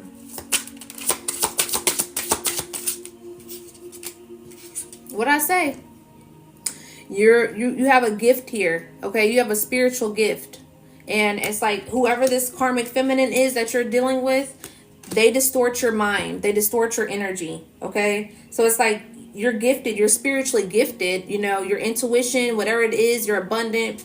But it's like you dealing with certain particular women, it throws you off. So it's like you may have been kind of very in this brain fog energy to where things just really haven't been because I'm hearing misfire. Okay, so it's like you've been making the wrong decisions. It's like you haven't been on your game in a sense. You've been feeling very groggy. You've been lazy. You ain't been on that energy to where your willpower. So I'll talk more about this next month for the womb creation energy, because when it comes to the masculine, the man, you guys' womb space, like the woman, y'all's womb is actually y'all's prostate. Okay. And so when it comes to that prostate energy, prostate also is connected with the man's emotions. Okay. So if your emotions have been out of whack, you haven't been balanced with your emotions, you haven't been tapped into your emotions, your feelings, whatever the case may be, that is throwing off your creation energy. Okay. It's throwing off what you create. So it's like, say for instance, you got certain manifestations that you want to come in. And it's like these manifestations, they can't come in because your energy's thrown off, your womb space. That energetic alignment, that emotion space, that emotional space there. So it's like you're clogged up in a sense, with your prostate energy. So, when we look at history, okay, and I'm talking to my melanated folks right now. Okay, when we look at history, black men are more prominent to prostate cancer. You guys have the highest in prostate cancer. So when we think about that, when you put it together spiritually, prostate is connected to the man's emotions, feelings, whatever the case may be. When you think about black men do not, tap into their emotions. They don't tap into their feelings, or they're overly emotional to where they drive themselves into that abuser energy or whatever the case may be. So, and more black men get prostate cancer. So why? Spiritually, because they're unaligned in a sense. When you think about prostate also as well, that's that, kind of anus energy, to where when you think about it even deeper, we have a lot of people throwing around, oh, a lot of you, men are gay and blah, blah, blah, blah, whatever the case may be. You like other men. Well, we got to think about it on a historical version also as well. The black men were getting raped by each other. Okay. And they was getting raped also as well by white men. So when we think about that as a generational curse, a generational pattern, something that was stuck into that emotional imprint in a sense with black men, that is why you have to tap into your emotions. That is why you have to tap into your spiritual sense in a sense, because it's showing up on the physical. So, and that's where your creation is also as well. So you feel like you can't necessarily get up on your manifestations. It's because it's connected with your womb, which is your prostate. Okay. I'll talk more about that next month. I'll be talking about the woman's womb, and I'll be talking about the male's womb. Message. All right. Message. Imprisonment. Okay. That makes a lot of sense, and it's kind of sad. Yes, like when I came across that information, when I started putting two together, and Spirit was talking to me, and then I looked up more about it, I was like, oh shit. I was like, I gotta talk about this because that's just deep, because it's like I already felt like the energy in regards to, I didn't like the fact that a lot of women are, saying about how men are, gay in a sense, whatever case may be. And it's like, really, they just don't understand themselves, like when you look at society, more women go to therapy than men, more women have a community more than men do. So it's like, men they didn't have that structure. They didn't have that dynamic of having healthy versions of people around them in a sense, and they still don't till this day. So it's like, and one of the things that Spirit told me when I came into my gifts is said, I'm going to help a lot of men as well. Like that was like, oh, you're going to help a lot of men when it comes to, your gift. And it's like, and for a little bit, it's like I was getting a little bit of weird energy, because it's like, a lot of women try to make it seem like the women that actually speak against other, karmic feminines are pick-me's, but really these are the pick-me bitches. Okay. Like literally the karmic women are the pick-me females, not the divine feminine. Okay. So it's like, they try to make it seem like, oh, she's a pick me because, she tries to always side with the men or whatever the case may be. And it's like, no, I take both sides, because at the end of the day, I'm a woman and in general. But it's like, when you're wrong, you're wrong, and it's like, sometimes we have to, when it comes to wanting a relationship, and this is what I was thinking about yesterday, I was pondering on, Spirit was talking to me about this. That's why it all depends on perspective, who you're getting your advisement from, who has a particular perspective in regards to certain things. Because if you are still wounded in regards to men, you're going to have a different outlook in regards to men. Your way of thinking is going to be tampered because you're still, unhealed in regards to what a man did to you or what your dad did to you or whatever the case may be when you're a woman. But it's like, if we are wanting to coexist and co-create with a man, you have to understand a man. Like, when that whole thing came out in regards to, Think Like a Man with Steve Harvey or whatever the case may be, it's like women almost got the concept, but they didn't fully get the concept, because the concept, they was like, oh, think like a man. So guess how we're going to think like a man? We're going to do them how they did us. We're going to cheat back. We're going to do this and blah, blah, blah. Now, where did that get you? Let's be honest. Where did it really get you, though? Because it didn't get you anywhere. Because at the end of the day, they have a different way of thinking. They're not going to think of you as, all right, she got me back or whatever the case may be. They're not going to think of that. How do they think of you? Oh, she was on some hoe shit. They're not going to think of you as, they're going to not trust you. That's just the way a man's mind is wired. It's not fair. It's not. It doesn't make any sense sometimes, but it's like, it's just one of those things to where men see women to be more holy than men. And that's just the way it is. We have to understand that the way it is, in a sense. We're not the same species. We don't think the same.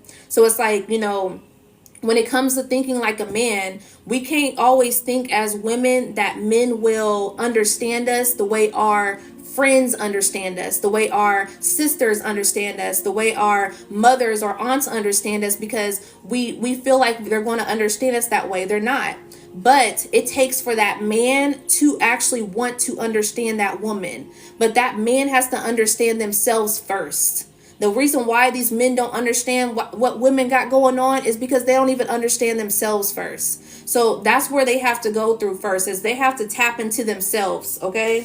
Exactly, with that priesthood energy, with that divine masculine energy. They have to tap into their gifts. They have to tap into their energy, because little do we know, it's generational. When it came to the fact of, we got to think about it even further again. And I'm bringing it back again. So, slavery times, I'm talking about my melanated people also as well. When it comes to the slavery times, and when it comes back to that time, these men was getting raped in front of their women. They was getting raped in front of, the women that they were supposed to be protecting from these slave masters or these policemen or whatever the case may be. Do you know how demasculating that is? To be getting raped by another man in front of a woman? Do you know how demasculating that has to be?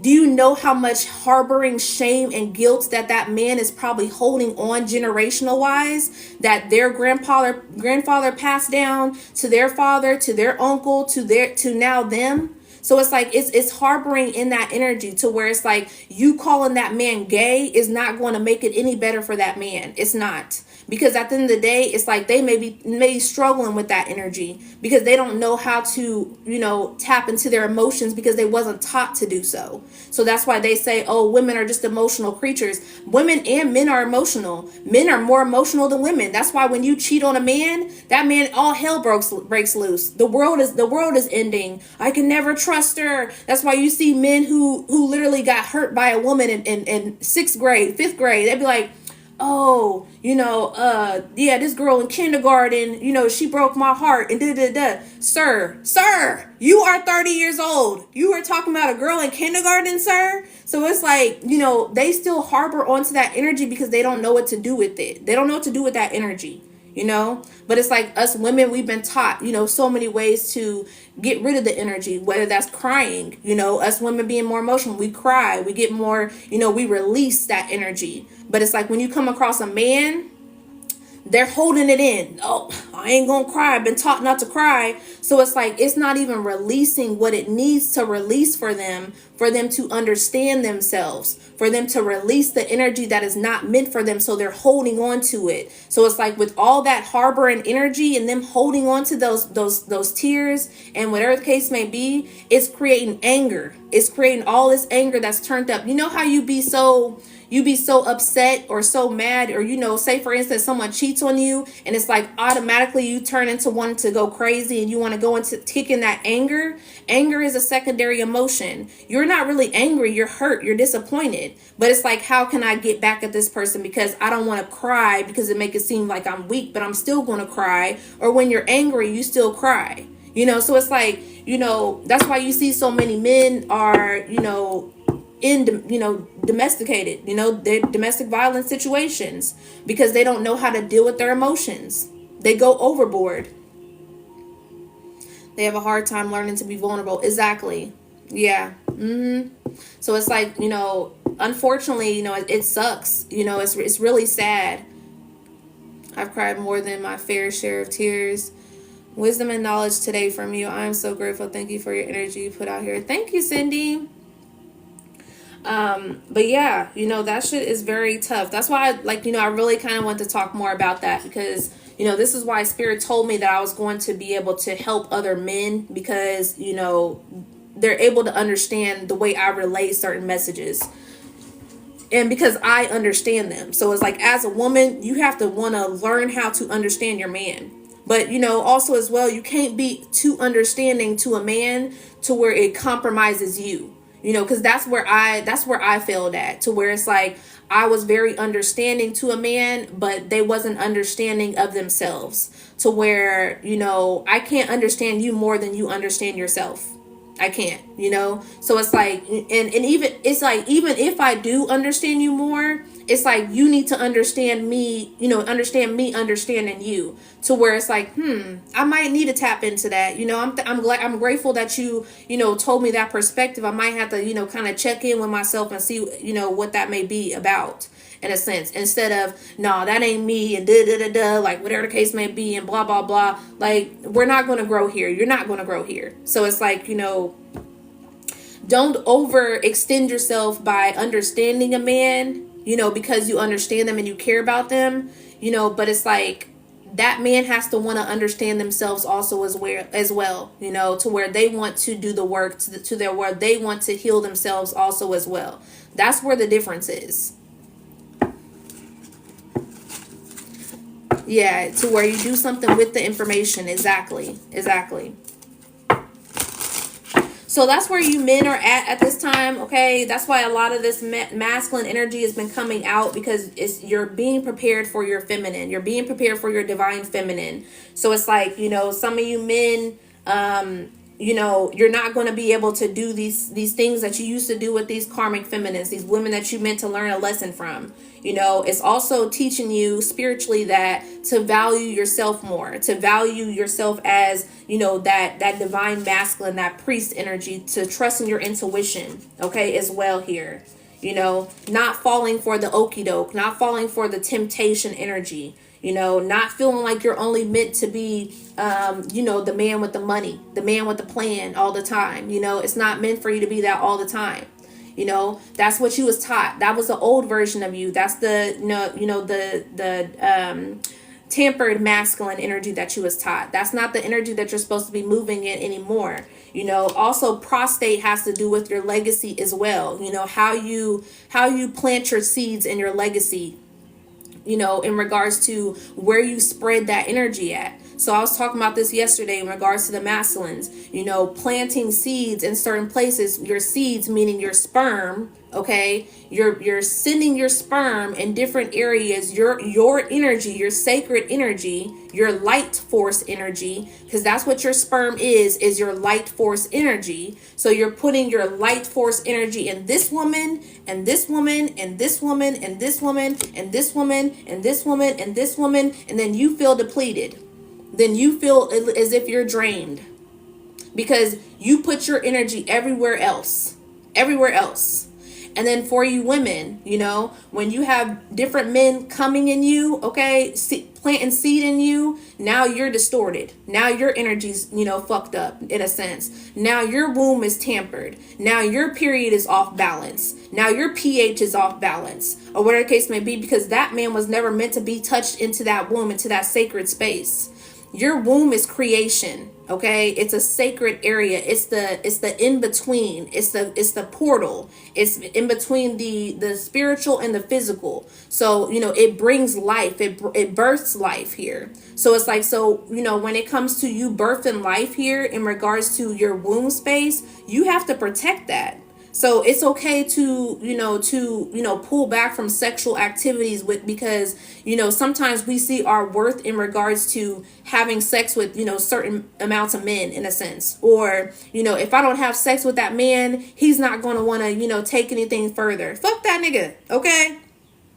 That's just what it is. If a man's willing to, go the route with you because you protect yourself, because you honor yourself and value yourself, that man's going to wait.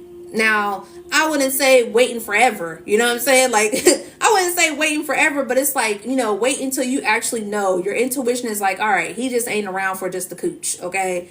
But it's like, but waiting forever, like, I don't necessarily agree with, now this is my opinion, but I don't necessarily agree with waiting till marriage, okay? Because I'm not waiting till marriage, because I need to see what that D game is like before I get into a committed marriage with you. That's just me, because it's like, I don't want to jump into a marriage and then I end up having sex with somebody and then it's whack, and it's just like, like I don't want to trap myself into that. All right, but that's just kind of what it is. That's me.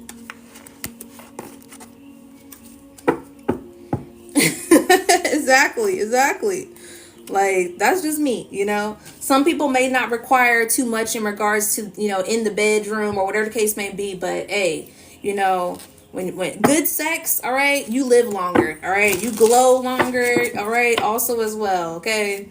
Shit. It keeps the spark in between the two, okay? And the creation also as well flowing, when you think about ancient times, when it came to ritualistic things, they had orgies, they had orgies back in the day, or not necessarily back in the day, but ancient times. But it was meant as a sacred ritual because it was meant to harvest energy. So it's like when we're having sex, we're harvesting energy, we're energetically exchanging. So when they would do these practices in regards to, tantric and, breath work and, and all that type of connecting with the spirit, while you're having sex, in a sense, when it comes to tantric sex, they was doing sacred rituals to where it's like, oh, we all about to manifest, with our sexual energy, our sacred energy.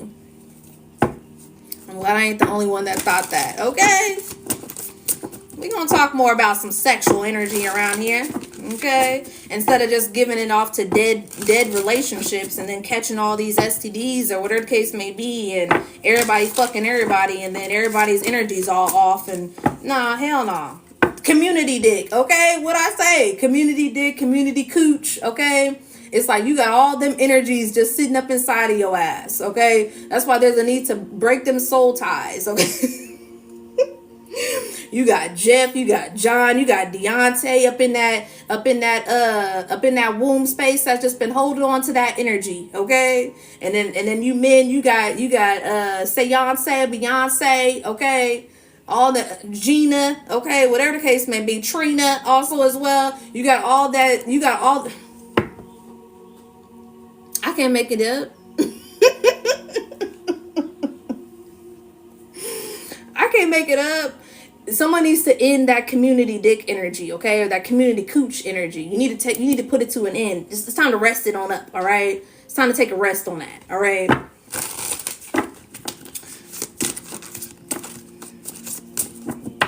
What else? Yeah. So, with this energy, I'm tapping back into this masculine, okay? With your gift here, okay? You have envious people around you, people that are jealous of you and envious, okay? I can't wait to experience a spiritual man that can manifest with me in that way, stronger two than one. Exactly. Me too. Me too. Woo, I can't wait. Trust and believe. Trust and believe. Karma, okay? But somebody is receiving karma here, okay? You may have received some sort of karma because, you know, you're trusting people around you that are envious and jealous of you. So you can be going through these karmic situations, okay? With this karmic feminine, split the deck, they said, yeah, you're a boss. And behind that is love spell, okay? So, you know, this masculine, you're meant to be a boss here, all right? You're meant to be, you know, you're meant to step into some sort of priesthood also as well. So you may be like a healer in a sense. You may be meant to minister to younger men or just men in general, you know, to, you know, kind of like what I'm doing in a sense, you know, but it's like, you don't necessarily got to be tapped into cards, or you ain't necessarily got to be tapped in, you know, in other type of ways, you know, in a sense. It's the way you are meant to be tapped into it. So it's like, you know, that boss like energy, you may be meant to speak to certain people. You may be meant to minister and give certain people a certain perspective in a sense here, you know, a healer with your words, okay? Or, you know, some of you masculines, you know, you may be into herbs also as well. You may be into teas, you know, or, you know, you may be into body work also as well, to where you help people heal through your their body, okay? Whether that's like massage therapy, you know, or, you know, you doing some sort of shamanic work also as well, okay?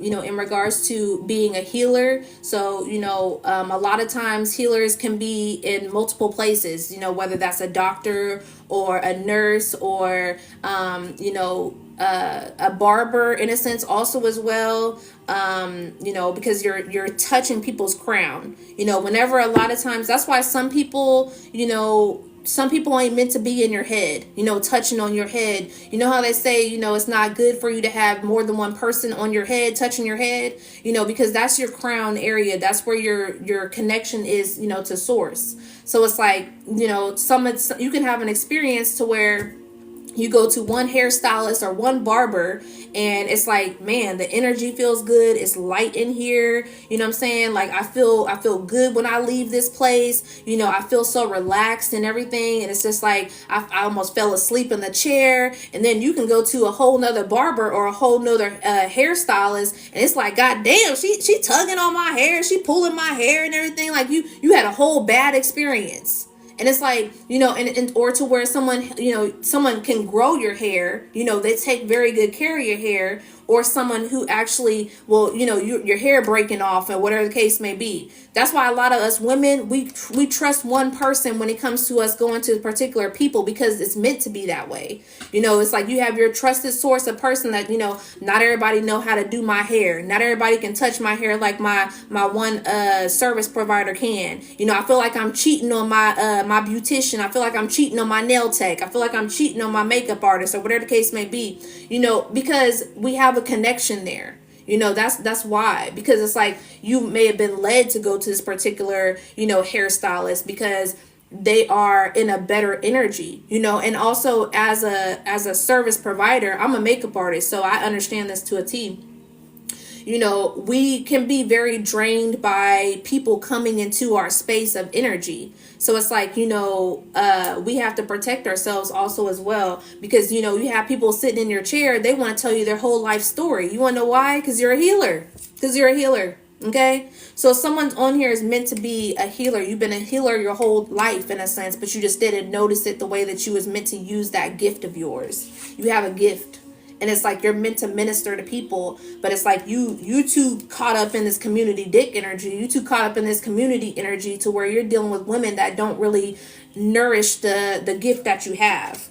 They want to take you away from this gift in a sense, to where it's like, you always attracting certain type of people. You get too much attention. You need to give all that attention to me. You be spending too much time at work and everything like that. You be doing da-da-da-da. I want some of that coin. Whatever the case may be, I need some of that money to go buy me a little Birkin bag, or whatever the case may be. How about you get some of that coin and put it in places that it's supposed to be in? Maybe we should do some stocks and some bonds. Maybe we can try to make some generational wealth, or whatever the case may be. Not just all this materialistic things. Now it's like, yeah, you want some materialistic stuff. Say you do. But it's like, let's go ahead and, you know, put some things over here for the things that we want.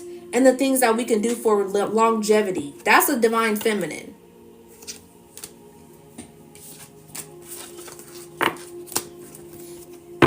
A man is meant to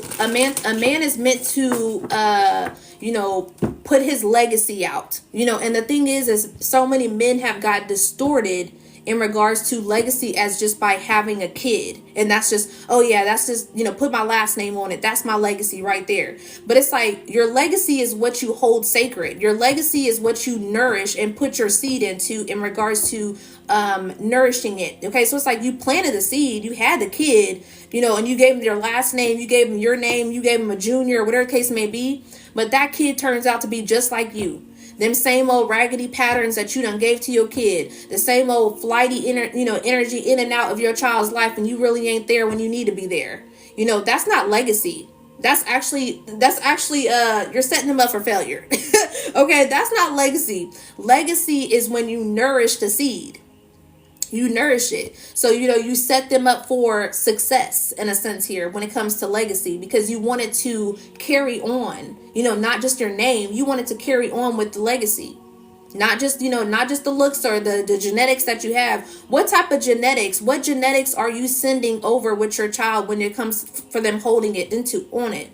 You know, are you sending over the addiction genetics to where they start being addicted down the road to, you know, sex, weed, drugs, alcohol, whatever the case may be? Or are you setting them up for, you know, a successful legacy to where, you know, hey, I did this when I was younger, you know, this is, you know, not me now anymore, whatever the case may be, you know, you giving them the spiel, you know, you protecting them from certain things that you know that can diminish them in a later time of their life.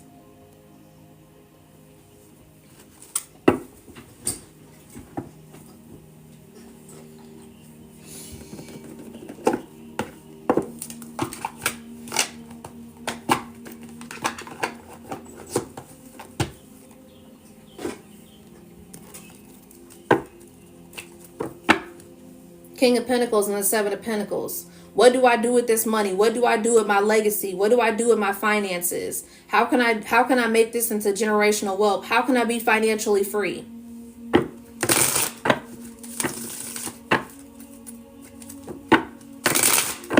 I don't know what to do with it, but Spirit showed me what to do with it. Okay? But it's like you can keep on saying you don't know what to do with it, but Spirit over here showing you what to do with it. But it's like, if you're not tapped into your intuition, if you're not trusting yourself, if you're too worried and busy about everybody else and not yourself, of course you're not going to see it. Spirit is not loud. Spirit's not loud. Spirit is quiet.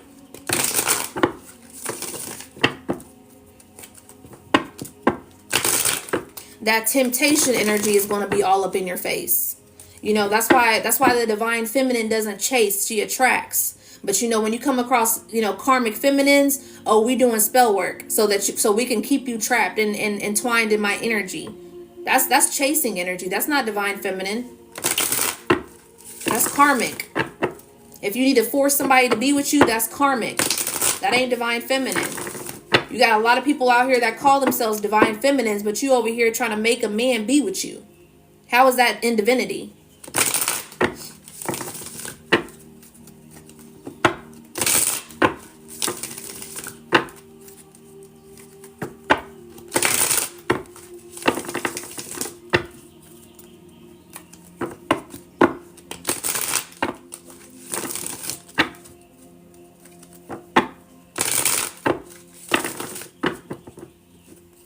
There was a time in my life to where I didn't want, there was a time in my life where I didn't want, you know, a particular man also as well to leave me in situations that I had, you know. But I never thought to go do any of that type of shit. But it's like, you know,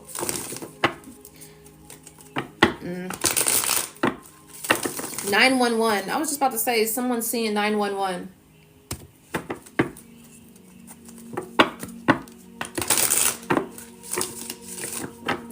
It was at a point to where it's like I would compromise myself in a sense to where that man would stay, in a sense, is where I was at.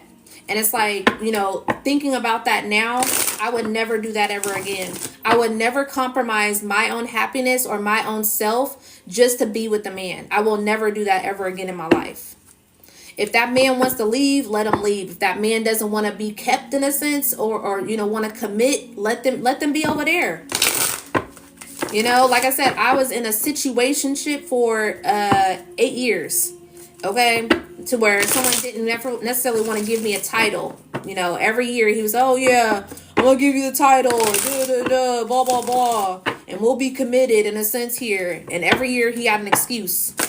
Every year, I let that man live with me. I took care of situations in regards to his kids. Like there were so many things that I did in regards to outpouring for myself. Like there were so many things that I dealt with, and it's like, and whole time he couldn't even simply just value me. He couldn't simply value me, and it's like, and I thought something was wrong with me, and it's like, so to where he would also say little manipulative things as if, would you date yourself? And it's like, and it would throw me off mentally. Like, damn, would I date myself? Like I was so thrown off mentally. Like, ooh, child. So it's like when you dealing with a spirit like that, when you dealing with that when people have spirits on them and you dealing with a spiritual test, like that shit will keep you in a tornado of clouds, to where it's like you doubt yourself, you don't even know who you are, you ain't trusting your intuition, you start thinking different things about yourself, and it's like you're not in your right state, you're not who you are. You know how you lose yourself to certain people? It's like I lost myself when I was in that situation. A lot of women think that they lose themselves when they have children, your identity of yourself, but it's like you didn't lose your identity. It's just that you wasn't necessarily taught to be a mom. That's what it is. You wasn't taught to be a mom because you just grew into being a mom, and it's like, and so it's like you're showing what your mom did for you, but you may not even see it. So it's like, for instance, your mom always had you in the room all the time, to where it's like, go to your room, and it's like automatically when you have a child, that's what you learned is go to your room, instead of seeking outwards of, how can I be a conscious, better parent? I don't have kids yet.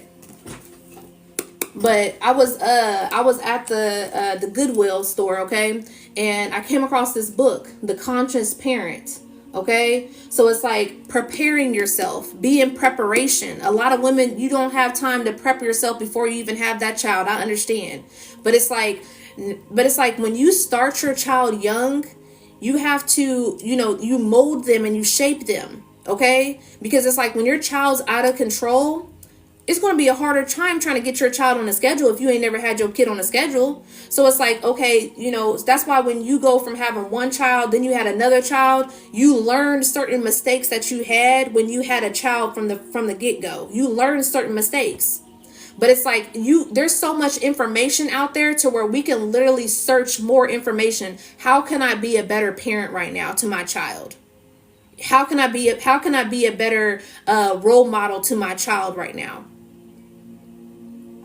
I am grateful enough to the fact that I have not had any kids right now, to where I have learned so many things just by observing this relationship over here, just by observing this situation right here, observing my sister with her kids, observing my cousin with her kids, observing, my ex-boyfriend with his kids, just observing. And I've learned so many things. My friends with kids, everybody around me had kids but me.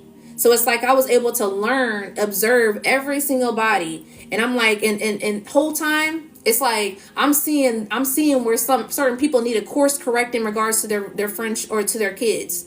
And I'm like, but it's like, but see, you can't tell a woman, how to raise her kids though. Because, don't tell me how to raise my kids. You ain't got no kid. You don't know what it's like. You don't know what it's like to be up in the middle of the night and in regards to my kids and You don't know what it's like to think that you can try something and it don't even work. Because you're not consistent. You're not even consistent with yourself. So how would you be consistent with your child when someone's trying to help you change things in regards to your home? And that's why a lot of women also are struggling with men also as well, because don't no man want to come into that house and deal with kids that are out of control because you don't have your home in order. Get your home in order. You want a man, but you need to get your home in order. Actually, let me open this up because Spirit's saying there's a message here for somebody that has a child. What's the message?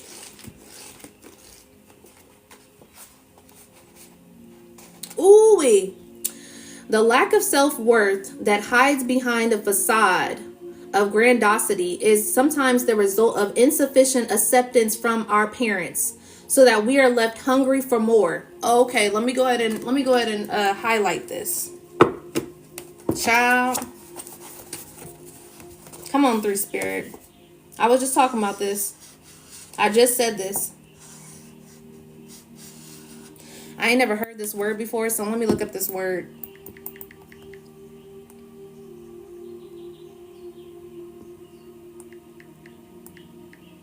And nobody is judging anyone in regards to the way you're being a mom, It's just that sometimes we have to figure out different directions.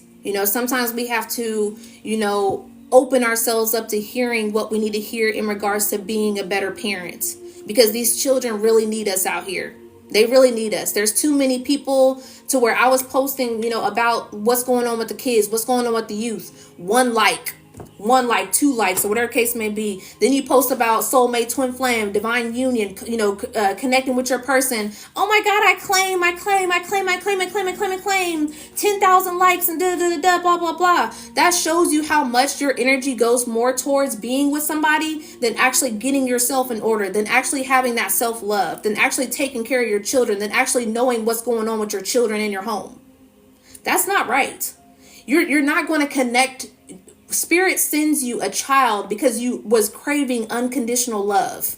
So you're praying for unconditional love to come into your life. And when you had that baby and that baby was in your arms and you was giving him my baby,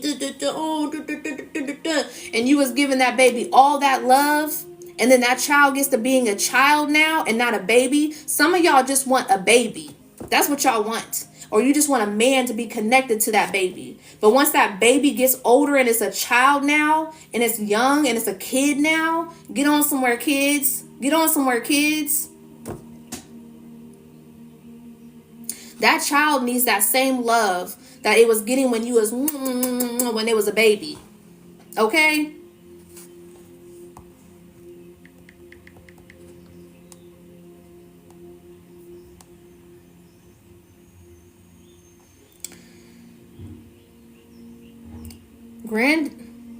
Grandiosity refers to an inflated sense of one's own importance, abilities, or achievements that is unrealistic and not based on personal compatibility.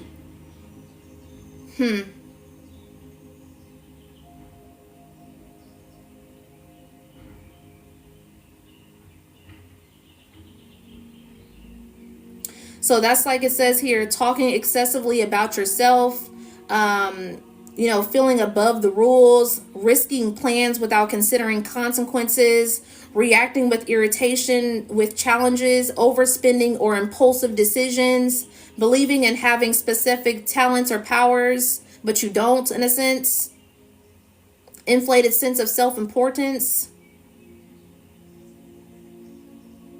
It says it's here for conditions like narcissistic personality disorder and bipolar disorder, particularly during manic episodes.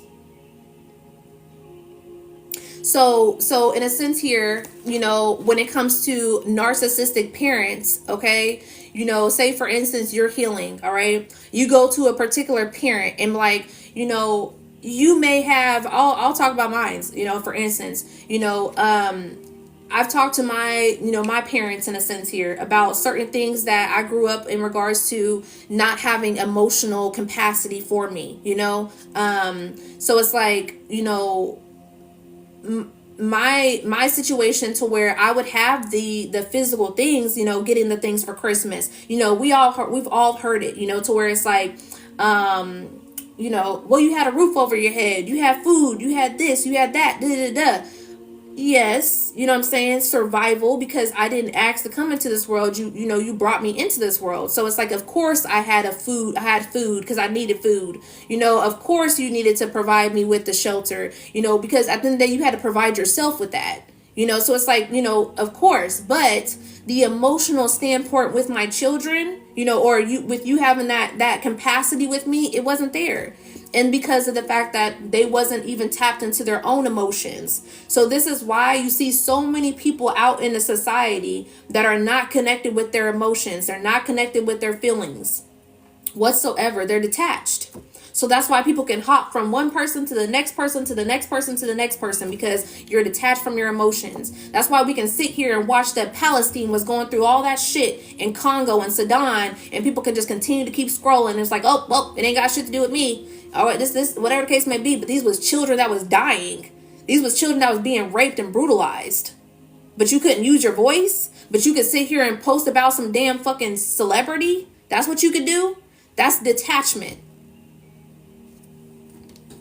We're brought up in society in America in a narcissistic dynamic, in a narcissistic world. Our president is narcissistic.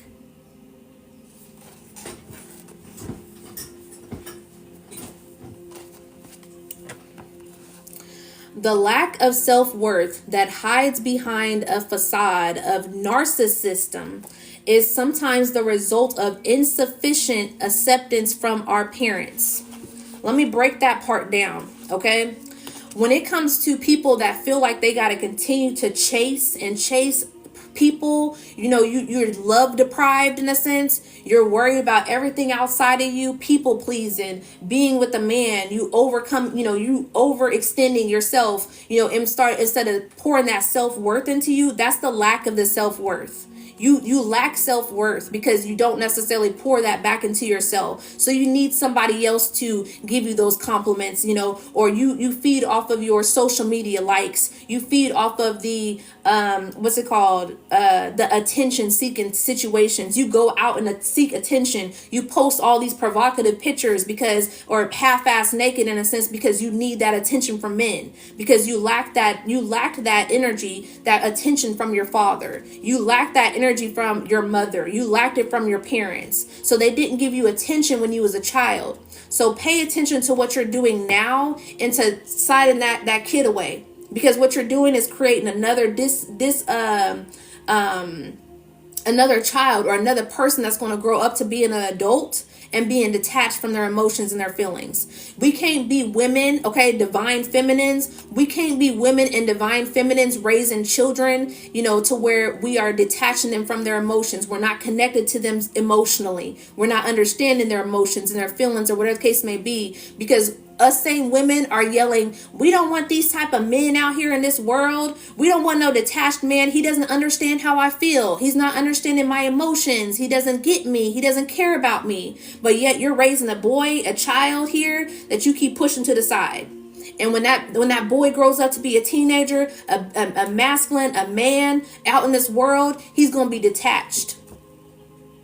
And then you're going to be having other girls coming around you talking about, he doesn't understand me. He doesn't da. Oh, my son is just so perfect. I raised my son. We didn't even have his dad in this world. My son is da. That's a narcissistic woman, because you dealt with men like that. And it's like, and you push that child away, and you see nothing wrong because you thought you was doing something for your child. But at the end of the day, you wasn't there emotionally. You was only there physically. So in what spaces are you only there physically for your children, for the mothers, for those fathers that have children, and you're not there emotional? You're not there emotionally. How can I tap back into my own emotions so I can be emotionally available for my child?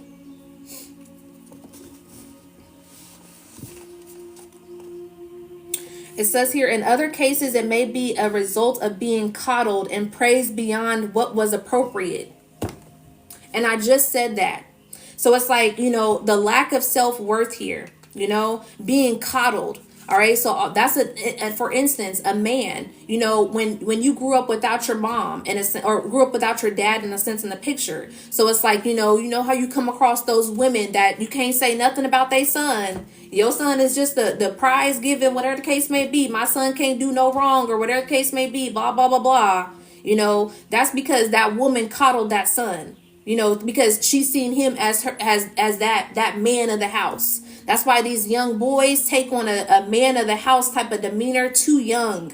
Okay, what's crazy is when I was looking at the whole situation in regards to Chris Brown, okay, like something about Chris Brown kept bringing me back to his energy, like for some reason. And it's like, okay, there was something that it went down a whole rabbit hole. You know, he doesn't really, be so attracted to black women, is what I noticed also as well. You know, the situation in regards to what happened between him and Rihanna, he put his hands on Rihanna, blah, blah, blah, blah. You know, he's very hypersexual, also as well.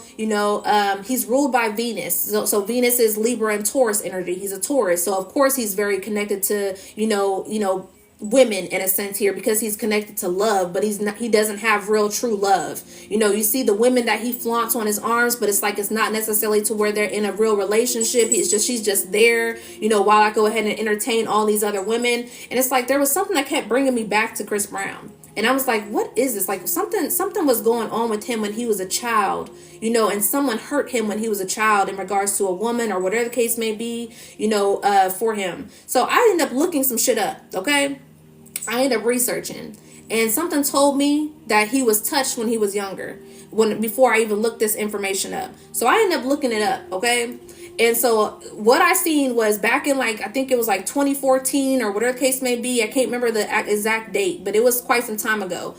Chris Brown had mentioned that he had lost his virginity at 8 years old. 8 years old, lost his virginity to a high schooler, a 14-year-old, 15-year-old girl. That is absolutely horrible. Okay? Absolutely horrible. There was a time also when my ex told me that he lost his virginity at a very young age, also to an older woman. We can't be sitting here making it seem like all men are predators, because these women out here are predators also as well. And we need to protect our children. The men or the boys and the girls, because too many of these young boys think that it's cool. Because the way that Chris Brown mentioned this in this interview that happened in regards to, when he was an 8-year-old boy, he was like, yeah, what I'm saying? I lost my virginity at 8 years old. What I'm saying? It prepared me to be even better in bed right now. No, baby, you was a child. That is trauma. You was a child. You was in literally grade school. You haven't even reached puberty. Are you serious? 8 years old? Having sex? That is horrible. But it's like, and he said also, me and my cousins, our uncles and they would give us porn to watch. And they would give us, porn books and and blah, blah, blah. That is horrible. That is a child being groomed. That is older men grooming you to, to get on women. I need to make sure you're not gay. I need to instill to you that you're not gay. Let's think about it. What I was talking about earlier, in regards to instilling that he's not gay. You got to get onto women. I got to show you porn. I got to show you how to fuck women at a young age or whatever. You got to instill it now when you get older so you won't be a gay man. Let's think about that gay word. Let's think about that generational pattern, like I said, when them black men was getting raped by them white men. Okay? So it's like you need to instill into a child so that you don't make sure he's gay. Why? That is horrible. And you wonder why Chris Brown is a womanizer. I don't care what anybody say. He's a womanizer, unfortunately, sadly, but it's like, but he was abused when he was a child. So he doesn't understand that, because you seen that as a trophy. You seen that as having sex at an 8 years old in grade school. In damn near, what is it? That's probably like what, 3rd grade, 5th grade, 4th grade. Just think about it. Would you want to see your child in grade school, age kindergarten through fucking 5th grade, having sex? Even middle school. When we think about these kids know too fucking much. They on these tablets, they on these computers, they on these phones, they got all this access to all this shit. Then you wonder why predators be on them Roblox and everything. There was a whole lawsuit on Roblox in regards to children, connecting with predators.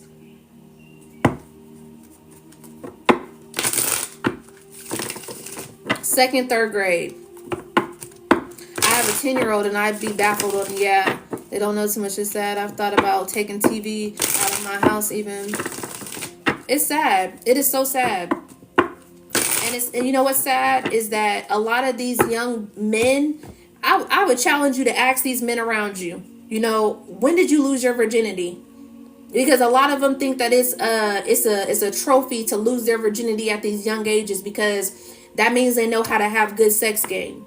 And really what it is you was groomed.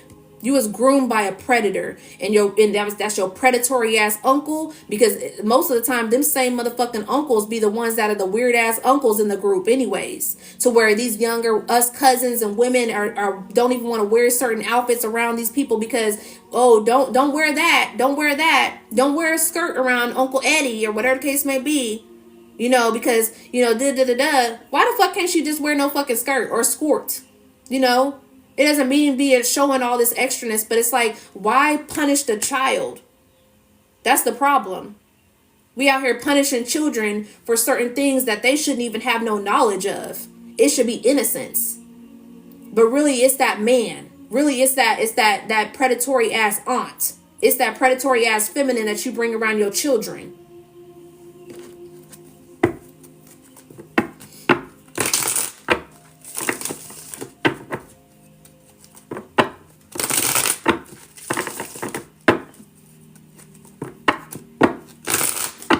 Happy Friday.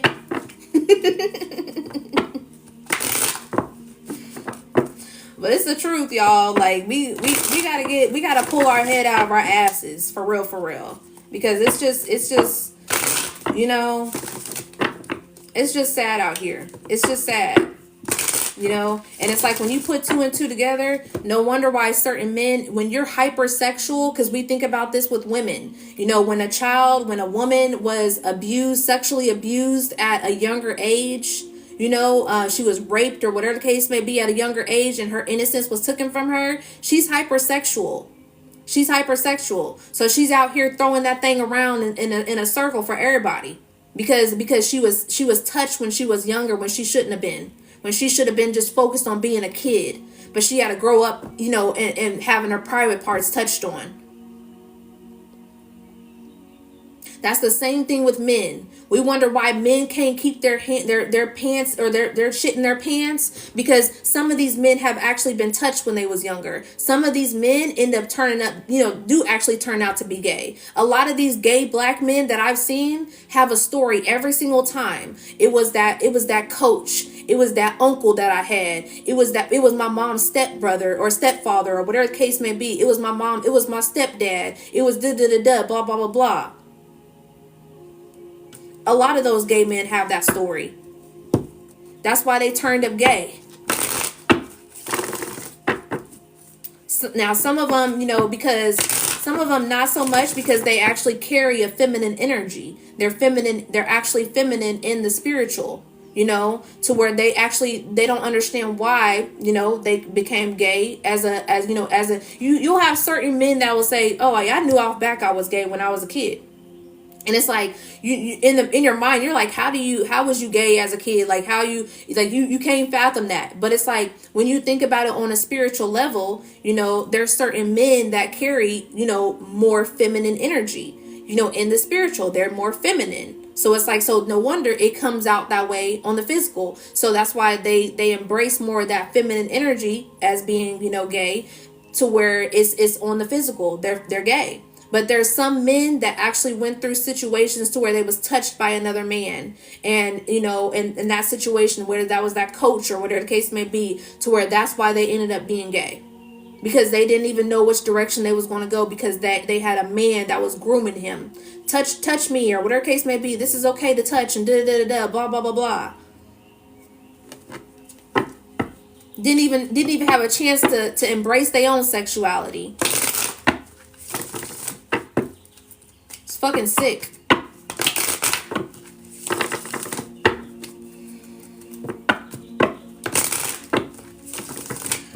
All right, let's cleanse that energy up.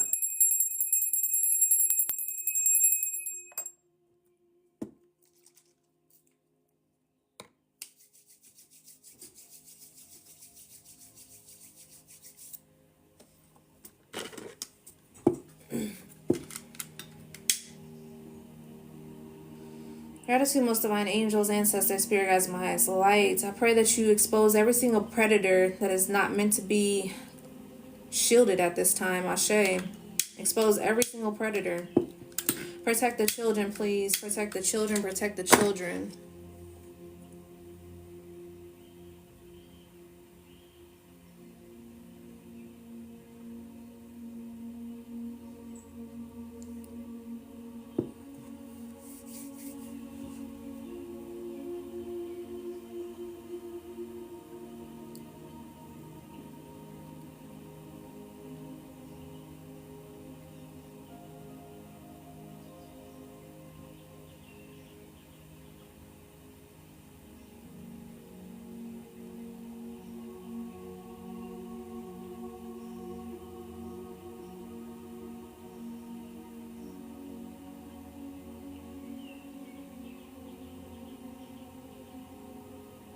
And that also just brings me to, how, because I've seen it a lot, how some women will, have multiple men, what I'm saying, in and out of your home, through the years, or through 1 year, because it's like, oh, this is my boyfriend. Let me introduce you to my kids. This is my boyfriend. Let me introduce you to my kids. This is my boyfriend. And your kids is fucking confused. Because it's like, damn, didn't she just have a boyfriend last month or 2 months ago or 6 months ago? Like, now it's Jeff, now it's Henry, now it's this person, now it's Eric, now it's this person, now it's blah, blah, blah. Like, come the fuck on. Like, seriously.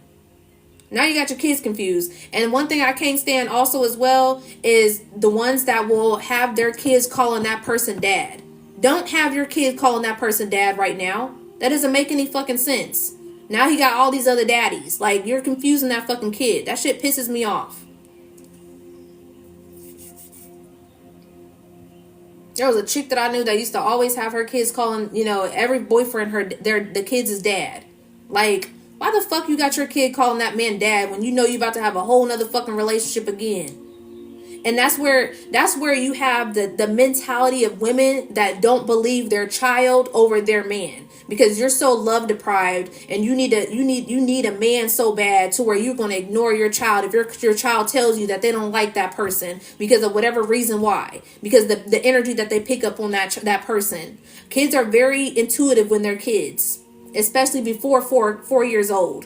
Before 4 years old, if that child is picking up on certain energy, they don't like being around certain family members or whatever the case may be, is because they're picking up on an entity around them, because they're very sensitive to energy. Pay attention to what people your kids did not want to be around.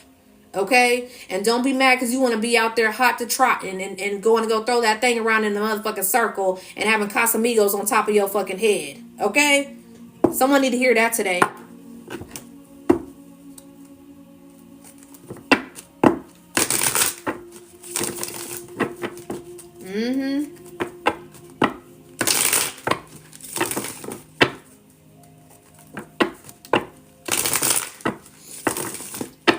Not everybody is trustworthy,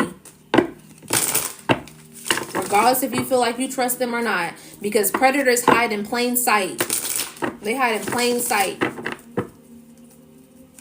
Plain sight. They know how to work somebody. And when you love deprived and they can see how much you're love deprived, predators love that, because that gives me more ammo to be able to be up in your house and be around your children.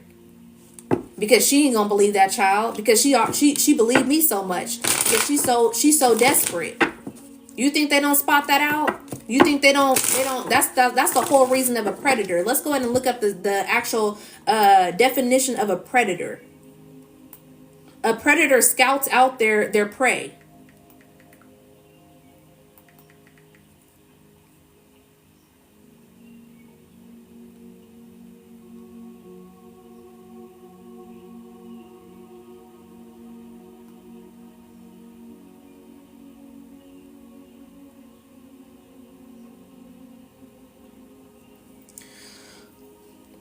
A predator person, usually referring to a sexual predator, is someone who seeks to exploit and control others for sexual gratification, often targeting vulnerable individuals through manipulation, coercion, or grooming, rather than just physical attraction, and exhibiting patterns of repeated, planned predatory behavior rather than a single impulsive act.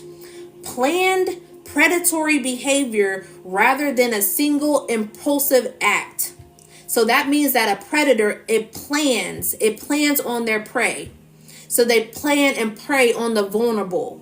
So it's like this is something to where they put in position. They manipulate, they listen to the vulnerable, you give them all that information that they need, or whatever the case may be, and the whole time they're mentally jotting them notes. Whole time, oh yeah, let me check that off. Yep, she done been in so many relationships, she didn't, whatever the case may be, she thinks it's them and it's not her. Oh yeah, yeah, I done observed her and her kids. Yeah, she just always tells them to go somewhere. I don't want to hear it, blah, blah, blah. Oh yeah, I can do that too. Yeah, yeah, she threw that thing at me the first day. Yep, let me check that off also as well. So yeah, she definitely doesn't have any morals or standards or values. She doesn't care about herself. Yeah, let me go ahead and check that off too. You're being watched.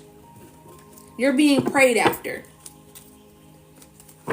of your innocence.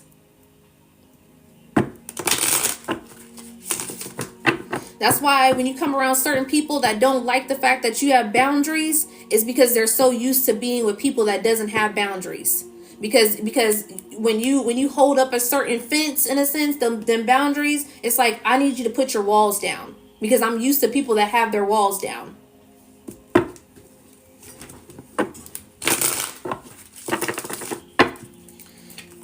All right, clear this energy.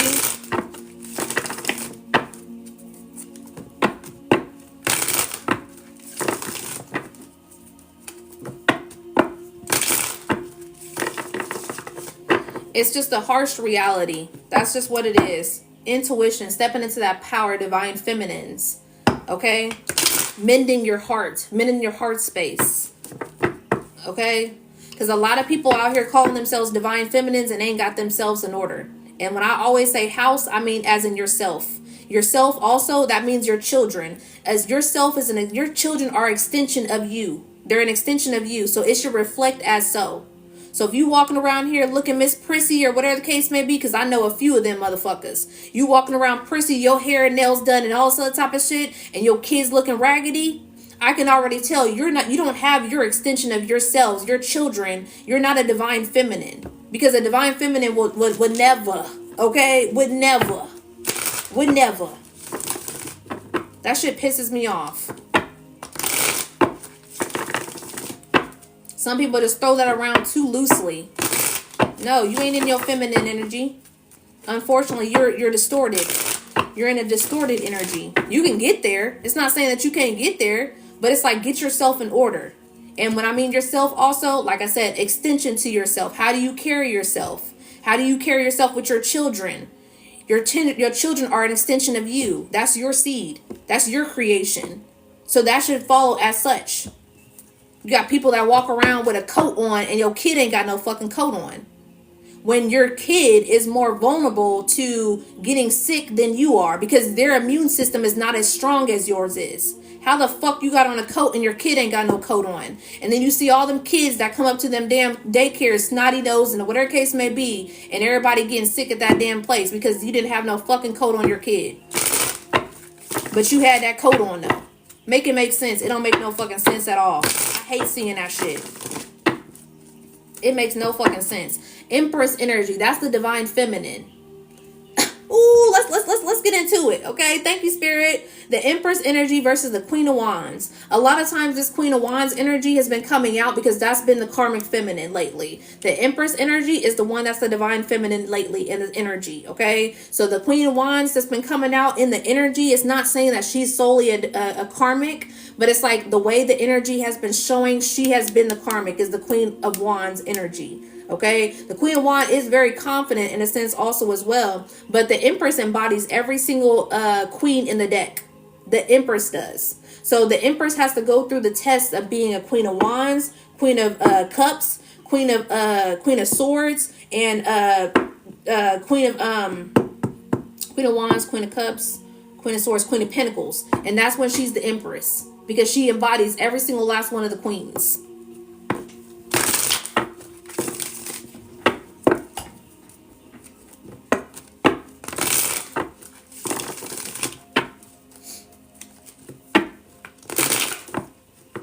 The reason why it's so heavy in regards to this and you know, the whole divine feminine and such, you know, whatever the case may be, is because Feminine energy is rising because we've been in a patriarchy, situation in regards to our society. They took the mother out of the religion. They took the mother out of everything. Out of everything. They disrespected the woman. They put her on the low totem pole as if she didn't have any type of, value in being in this society.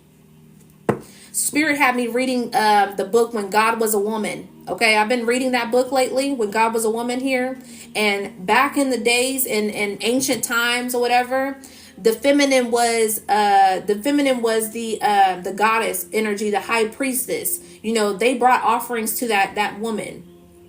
She was worshipped. The woman was worshipped. Until you got into more of what was that time frame? Where the time frame when they started bringing in Christianity and all that other type of stuff. They stripped it away. They stripped the feminine of being a priestess. Being divinely connected to God, to source energy. To where it's like, oh, no, we're going to take that out. Only preachers can be, male preachers can be here. The man started coming up as being a priestess energy or a priest energy also as well. They came to a point to where they would give away their daughters. So it's like the man came into power, and it's like, if I wanted to give away my daughter, sell my daughter, I can sell my daughter off. Like, this was what they was doing back in the day, to where it made everything all distorted. And you see why the woman is not valued anymore. But see, back in the day, back in ancient times, the woman was valued. The woman was seen as the one that was connected to source. She was the sorcerer.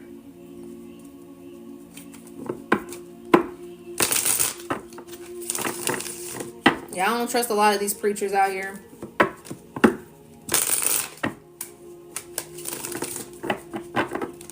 So this is why, when it comes to the divine feminine, divine masculine, and the woman, the Mother Earth energy that's rising, this is also why the masculine has to surrender to the feminine energy. So that's something that also Spirit brought to me. So it's like, that's why Spirit said that I'll be helping men in a sense, because the divine masculine, your ego, you've been brought on masculine, man this, man is this, man is this, man is that, blah blah blah. We run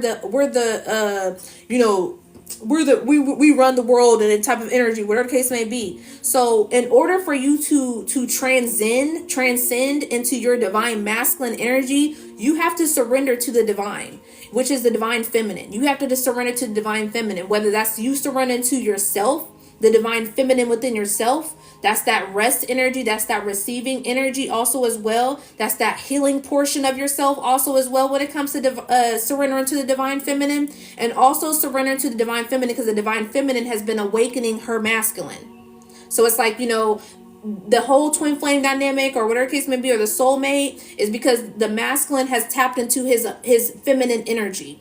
Because you've been too overly in this masculine energy. So you have to surrender to the feminine. If they're not surrendering to the feminine, you're not valuing the woman. That is not a masculine that's operating in his divine masculinity.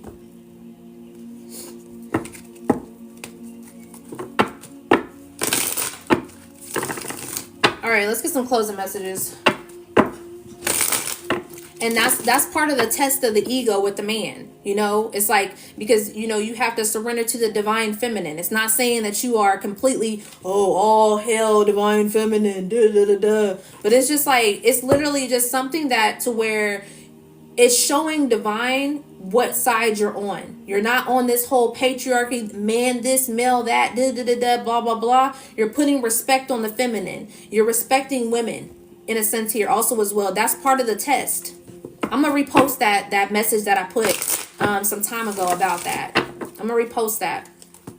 But that's part of the man's test here. It's to surrender to the feminine flow.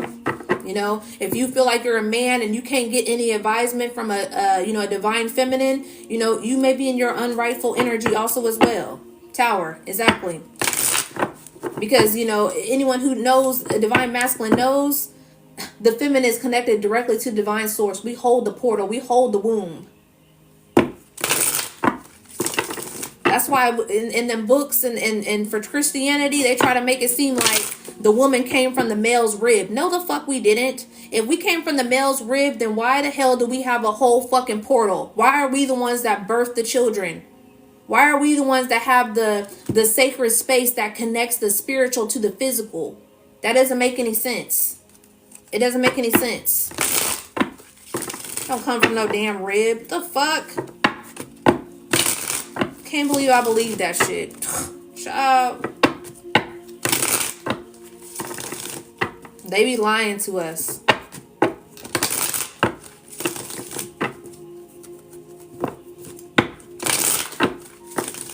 All right. Closing messages for the collective at this time.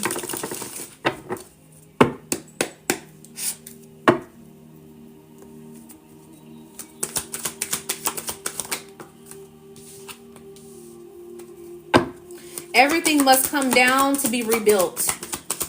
That's also the age of Aquarius, innovators. Age of Aquarius is innovation. Age of Aquarius is futuristic energy. Age of Aquarius is, spiritual law in a sense here also as well. Justice. That's what it is. So, everything has to come down before it can be remade. And that's going to take a little bit of time with the Knight of Pentacles energy. Slow and steady wins the race here. Rebuilding, reliable, trustworthy energy also as well. Okay, and it's like all it takes is for us to be on defense, for us to put up those boundaries, for us to stand our ground, for us to fight for what we need to fight for, to stand up for what's right. Okay, that's all it takes. Community, that's what it takes. Community. Two of Cups energy, for us to come into partnership, for us to share the knowledge that we have within each other.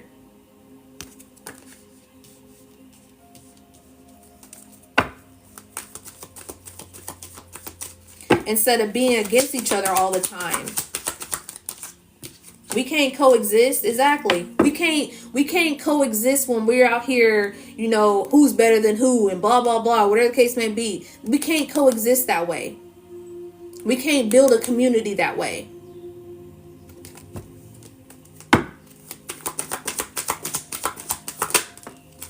We can't have this peace and love and joy and happiness that way. Move to the light. Okay, if that light has been drawn to you within yourself, to put certain burdens down, to let go of certain shadow parts of you, versions of you, go towards the light here. Okay, move in your divinity, move in your integrity. Okay, also as well, drop that tampered ego. We need our ego in a sense, but it's like work on that ego. Take some time to nourish that ego so that you can bring that higher self in front of it. To where it's like, all right, what I'm saying? I've been in that space too long. Let me go ahead and usher in my higher self, because my higher self is meant to be here, because we're being called to do so. We have a duty here right now because the world's going to shit. I can't even fathom to even look what's going on in this world. I detach so much from it because it's like there's so much going on. Like I was like, there's so much going on. Those people, these little ICE raiders, literally have taken immigrants, and we don't even know where they're at. Like I can't even fathom that. And it's like, and it's still quiet about that shit. People are literally being kidnapped.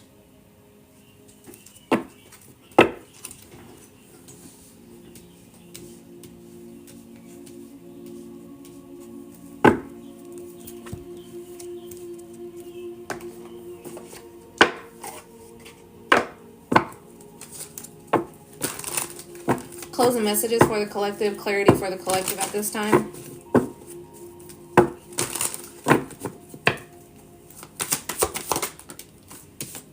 All it takes is one step in front of the other.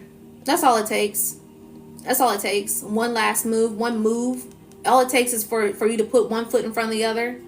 It's funny because, yeah. I'll just say someone who was important to me, told me that, and kick-started part of my journey, is to take one foot in front of the other. And whole time he didn't even know that he was ministering to me. He didn't even know that. But he didn't even know that that was part of my spiritual growth. All it takes is for one foot in front of the other. Sometimes we encounter certain people at a certain period of time, okay?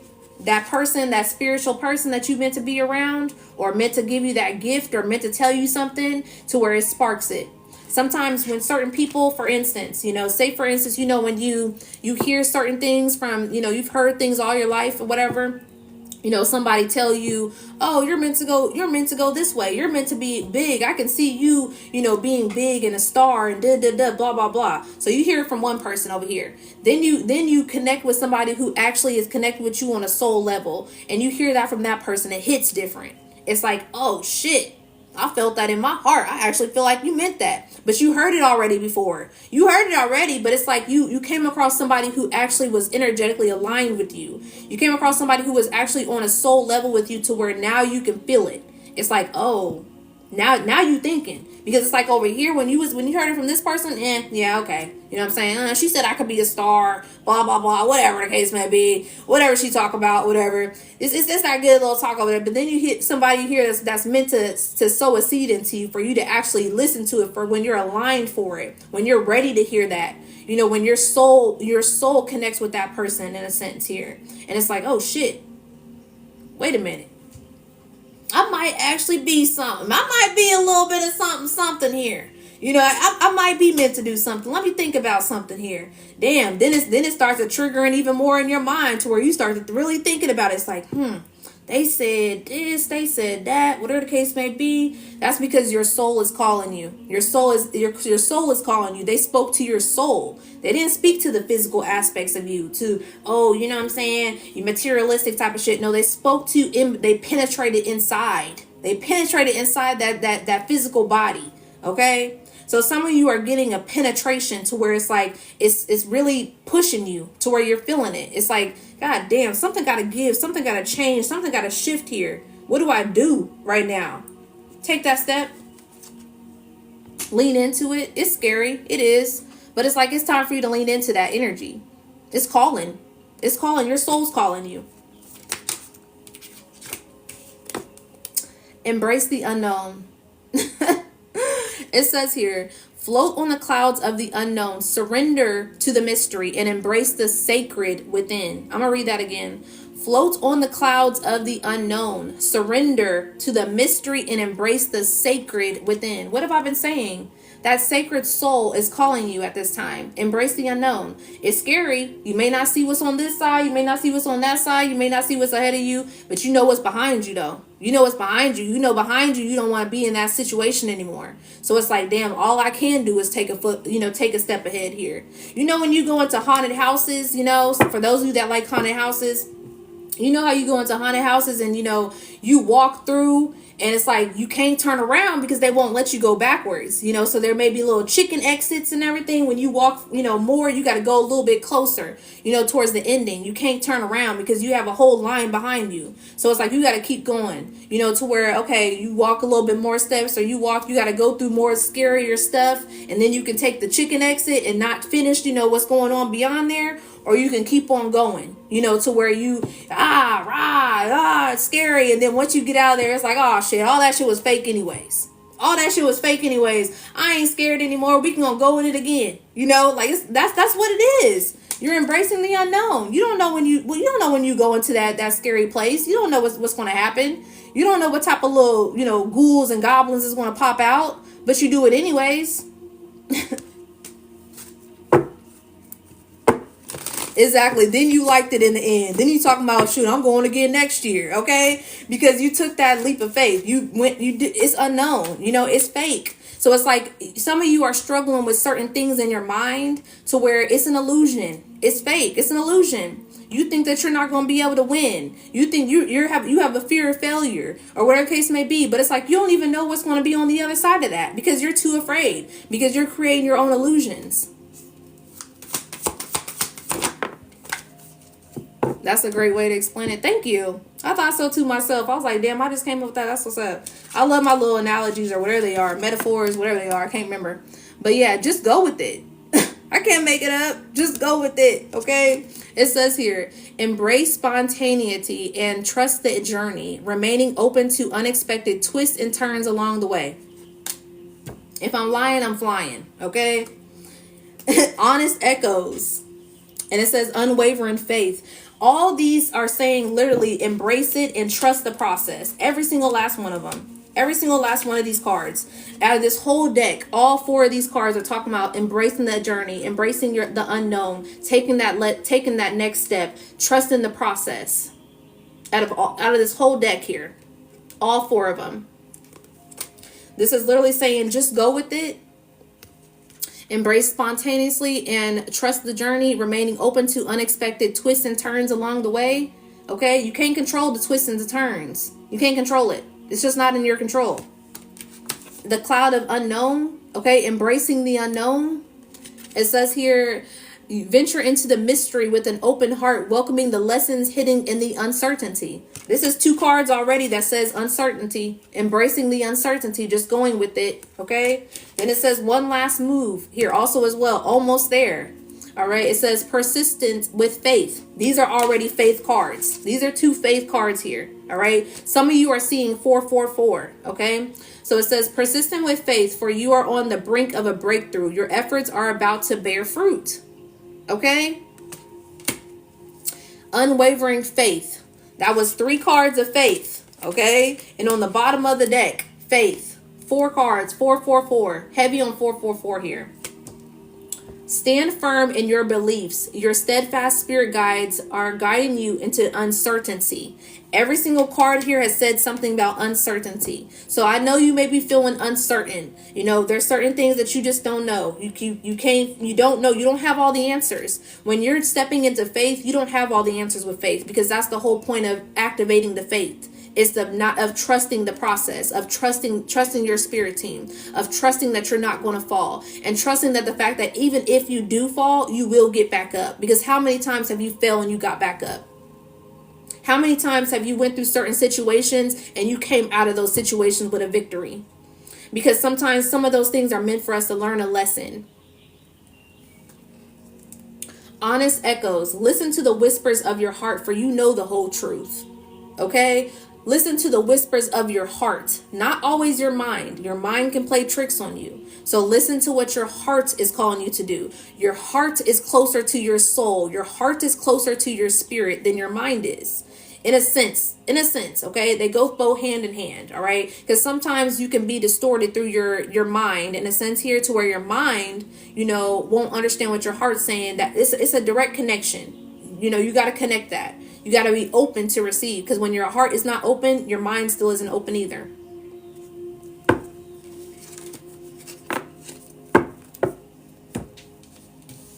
But love is the highest vibration. So of course that is, the connection also as well to spirit.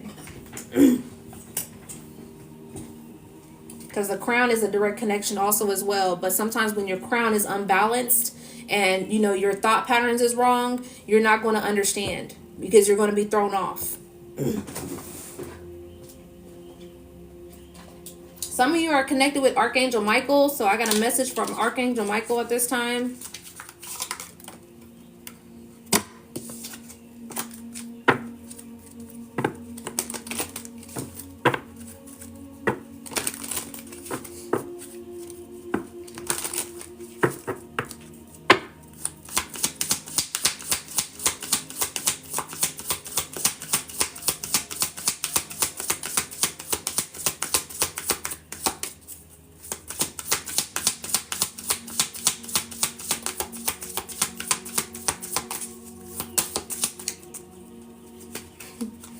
SpongeBob is significant. I'm hearing wait for it.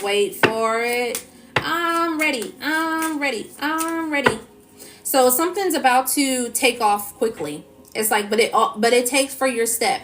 So it's like, when you're connecting with divine source, and you waiting for that answer to come in, and spirit's like, all right, it's time, almost there. It's time to take that step. It's time for you to go ahead and go. It's time, I'm going to push you on off of here. I'm going to give you that extra push. I'm going to give you that extra confirmation. I'm going to give you that answer you've been waiting for. So it's like, you had to wait for that answer, because it's like, for instance, when it comes to my, my answers, in a sense, when I ask spirit, this is really anybody. Okay. Sometimes you don't directly get an answer. It depends on how close you are with your spirit team. It depends on how you build it with your spirit, how you build your connection. So for instance, I didn't used to get answers as quickly as I do now. I get answers as quickly as I do now because I trust my spirit team. I trust them. So we built a connection. We built a relationship. So, the answers weren't as quick as they used to do, but now they are now because we have a connection here. So it's like one of those things to where also, you go into prayer. You go and pray and you ask God for answers. And that answer may not come right then and there when you're praying. The answer may come down a month later. That answer may come down, 2 weeks later. That answer may come down in that evening or whatever the case may be. You can't determine when your answer is going to come. For instance, I'm a seer. So certain situations in regards to my dreams, I didn't understand them to where, it wasn't meant for me to understand until the time I was meant to understand them. It's kind of like a puzzle piece. You're putting those puzzles together. So it's like, we'll give you a piece of information here and you got to wait on the rest of the information. Then we'll give you another piece and and then next you putting all these pieces together and now the bigger picture is there. Now it's there. To where it's like when you had one piece, you couldn't do nothing with that energy because at the end of the day, you didn't understand, what the bigger piece is. But when that bigger piece is there, it's like, oh, now I understand. Now I understand why I wasn't meant to make that move. Now I understand I wasn't meant to take that step. Now I understand I wasn't meant to go down that path because I didn't have all the answers. But when the things start to unfolding, we got to pay attention to those answers. We got to see what the bigger picture is. So some of you are being presented with a bigger picture here. And it's like, now that the picture's here, it's saying time to move now. It's time to move. Okay. It's like you had this incline in yourself to where it's like, I don't think it's the right time. You was right. It wasn't the right time. It wasn't time for you to make that move. But it's like now you feeling more of a push. Like it's like you're feeling kind of antsy. You're feeling anxious. Like it's like, now you're really struggling to where it's like, do I make the move? Do I not? Blah, blah, blah. Now it keeps coming to me every single time I keep seeing a sign to where it's telling me move. And it's like, move. It's time. All right. So for some of you, it's time. All right.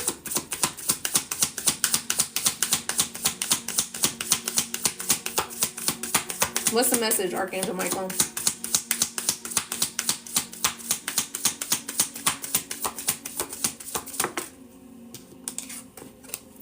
Prayer will help this situation.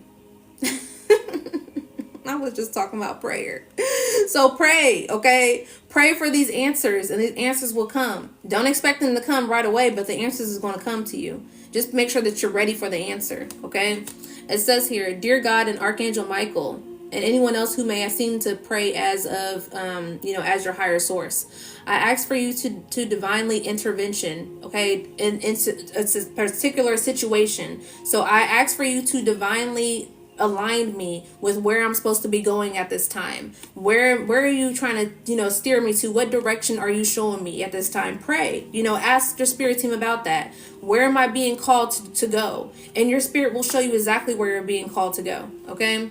It says here, I welcome your help and I trust and follow your guidance and gratitude and grace. I need a miracle and I ask that you send me one in this situation that is quickly. Thank you and amen. So pretty much what your angels is telling you right now is all they're asking you is to just ask them for help. Some of us are so, feel like we got to do everything on our own. And that's the whole point of a spirit guide. That's the whole point of a spirit team. That's the whole point of connection with Divine Mother, or Divine Earth or spirits in a sense with the divinity is for us to ask for help because we're not always here by ourselves. We're not. Just like I was saying in regards to community, that community card that came out of being able to assist with each other, help each other, that's also on the spiritual, us getting assistance from spirit.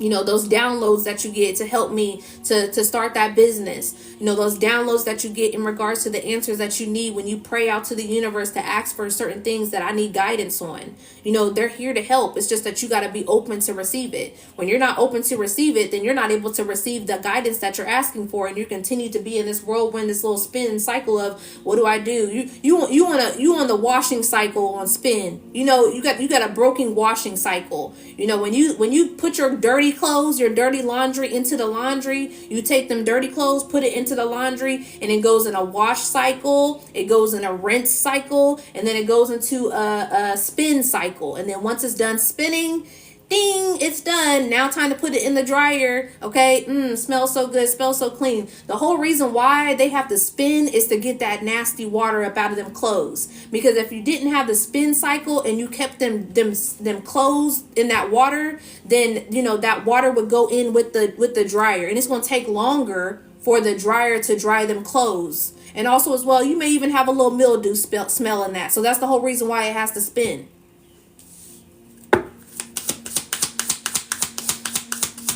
One more here from the angels.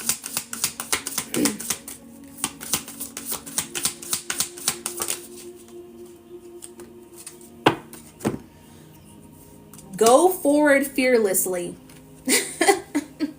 It says here, go forward fearlessly. Okay. I said some of you are getting that step. Some of you have to take that step, and it's here. They're telling you to go forward. It says here, thank you for walking with me every step of the way, for holding my hand, giving me confidence and courage, and guiding me, my thoughts and the actions in the direction of love and my true life's purpose. You're being guided to your true life's purpose at this time. Okay. And they're saying, go forward, because they're right next to you. They're there with you. It's scary, yes, but just go. Okay. It says here, focus upon divine health and perfection and perfect health here. Okay. So focus on your divinity. I was just talking about this earlier, and it's just confirming. Focus on your divinity here. Okay. Go to the light. Solar plexus is significant. All right. Solar plexus is that confidence, willpower, courage. All right. God and Archangel Michael, thank you for continuously reminding me to focus upon perfect health and for guiding my actions so that they support my well-being. What is it right now that is not supporting your well-being? Okay. So some of you, like I said, certain people are around you. They cause confusion. They cause turmoil. They keep you in your head. You're arguing all the time. You're bumping heads. It doesn't serve your goodness, your greatness in a sense here. Also as well, it keeps you away from your purpose. What is it that is not serving my well-being? Why am I not feeling healthy? Is there certain things that I need to start feeding into my body at this time also as well? Am I eating too much fast food? Am I eating too much sugar, too much sweets, or whatever the case may be? Am I watching and consuming too much TV of reality TV, Baddies Club, and blah, blah, blah? Am I consuming whatever it is that is not good for me at this time? You're speaking to me today. I look up at my clock. It says 911 is what I see. And that's funny because I said someone was seeing 911 earlier today when I seen 911. That was an hour ago. Ashe. All right. And then sense of humor. Okay. Y'all know how I be on here serious, but I also have a little sense of humor because, I take things very seriously, but I also don't take things seriously. And it's like, you just got to understand. You just got to understand me in a sense. Okay. It's just like, I don't know how to explain it. Those of us that are Aquariuses, you understand. All right. To where it's like, we be serious, but we don't be serious, but we serious at the same time. But it's like, I'm going to be serious when it's time to be serious. But it's like, sometimes you have to go with life with ease, Like sometimes you gotta look back at your past mistakes like, yeah, I did that. Yeah, I was a little toxic back then. Like, yeah, damn, I did do that. You know what I'm saying? Like, damn, I was a little cheater. I was back there throwing that thing around, whatever the case may be. Sometimes you gotta just kind of laugh that shit off because it's like, if you're not laughing it off, and that's why I said solar plexus is very significant as well as sacral chakra, because when you're harboring onto that energy, you're judging yourself. So it's like, so for instance, you ain't laughing off the fact that you was a player back then. It's like, oh yeah, I was a player. I'm stressing myself out. I was fucking them hoes. And I was doing so wrong. Now you're holding that shame. Now you're holding that guilt. Now you're guilty. You feel guilty. And it's like, it's okay. It's okay. You was doing that, okay? Just do better, all right? Just do better. And it's like, so when you laugh about it, in a sense to where it's like, yeah, shit, I was toxic back then. You know how you got them older folks that actually have some real good, knowledge to give to you, them old heads, and they be like, yeah, back in the day, I used to be a little like you running around and everything, but now I got my wife and everything and it's so much better and I'm blah blah blah, or whatever case may be. That it would be funny. It's funny, you be laughing at their stories and they jokes or whatever case may be. That's because they healed from that. They healed from that situation. They went ahead and let that go. They let go of that pain. They let go of that shame. They let go of that guilt. They let it go because it's like, yeah, I used to be. You know, that's why when certain people be like, that they still the same, they this and this and that, that's why they ain't never gonna attract a certain type of relationship, that's why they gonna stay in the same, they still gonna be doing that with when they with somebody else and blah blah blah. He's still gonna be a cheater. Once a cheater, always a cheater. Blah blah blah. They're feeding you shit, and it's just like, you know, even when people try to talk about, oh, you know what I'm saying, she this, she that, you know, she has an attitude problem, she's rude, some of these people don't even know who you are for real. You know, some of these people are running off of an old system of you, and you're just continuously letting them, you know, put that judgment onto you, and you're judging yourself and you're criticizing yourself because they're criticizing the old version of you, and you're not even that person anymore, or you're not even trying to be that person anymore. Okay? Okay?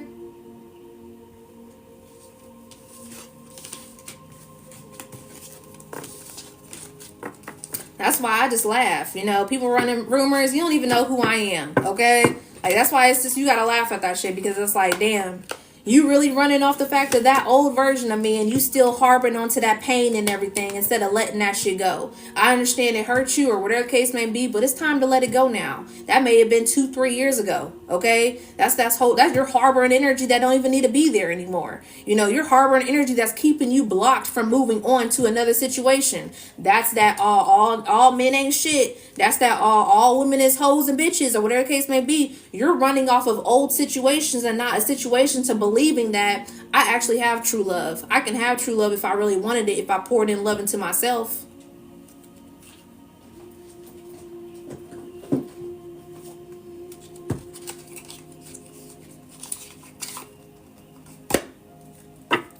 Oneness is my true nature. Okay? Coming into wholeness with yourself. That's true nature.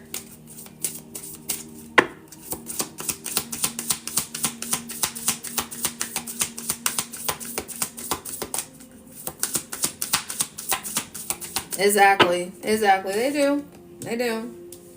And then you got them same ones that'll sit there and watch you and be like, oh, she's just performing and da. That's why I know them little fake ass people that be watching me. I know they be watching me on the outside, and the people from the hometown and everything like that, and my little haters and everything like that. That's why I be knowing every single time, because Spirit be showing me they asses every single time.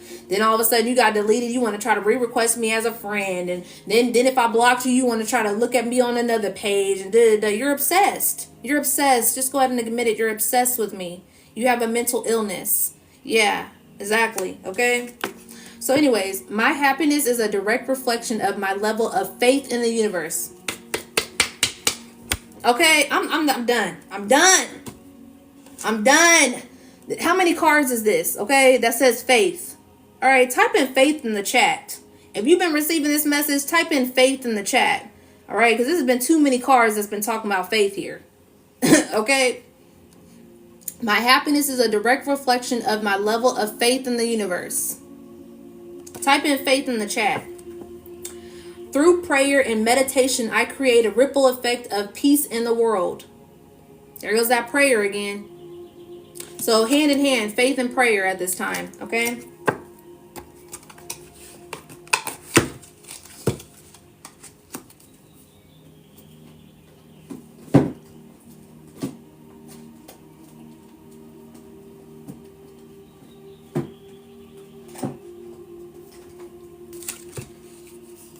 I've been praying so much. Ashe. Last card. See things from a higher perspective. Okay? See things from a higher perspective. One more.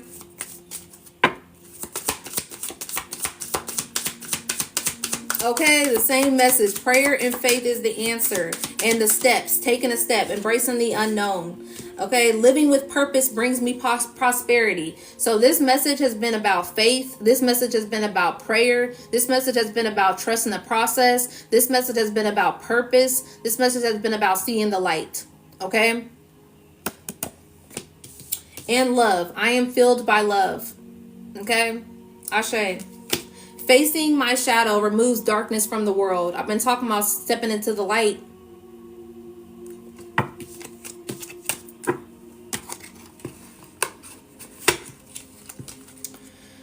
All right, y'all. Those were the messages today.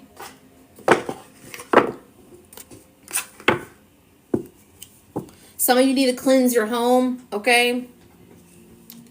Hey, Chosen Empress. Some of you need to cleanse your home at this time, okay? Do a smoke cleanse, get some sage, get some incense. Dragon's blood in particular is what I'm picking up on. So someone needs to get some dragon's blood and go through every single room of your home, okay? And cleanse it.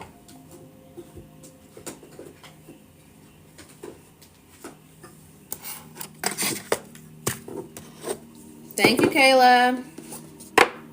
You too.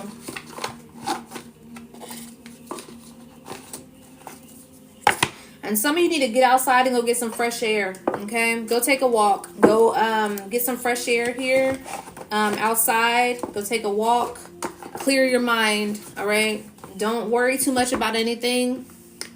Yeah, use Palo Santo also as well.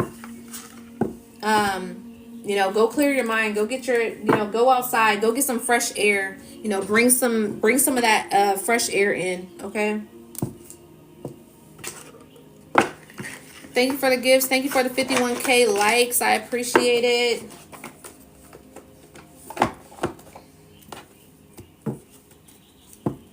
Ooh.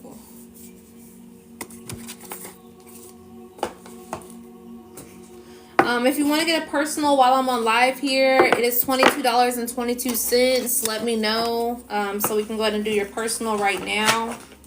If not, link is in the bio if you want to get a private reading off of live.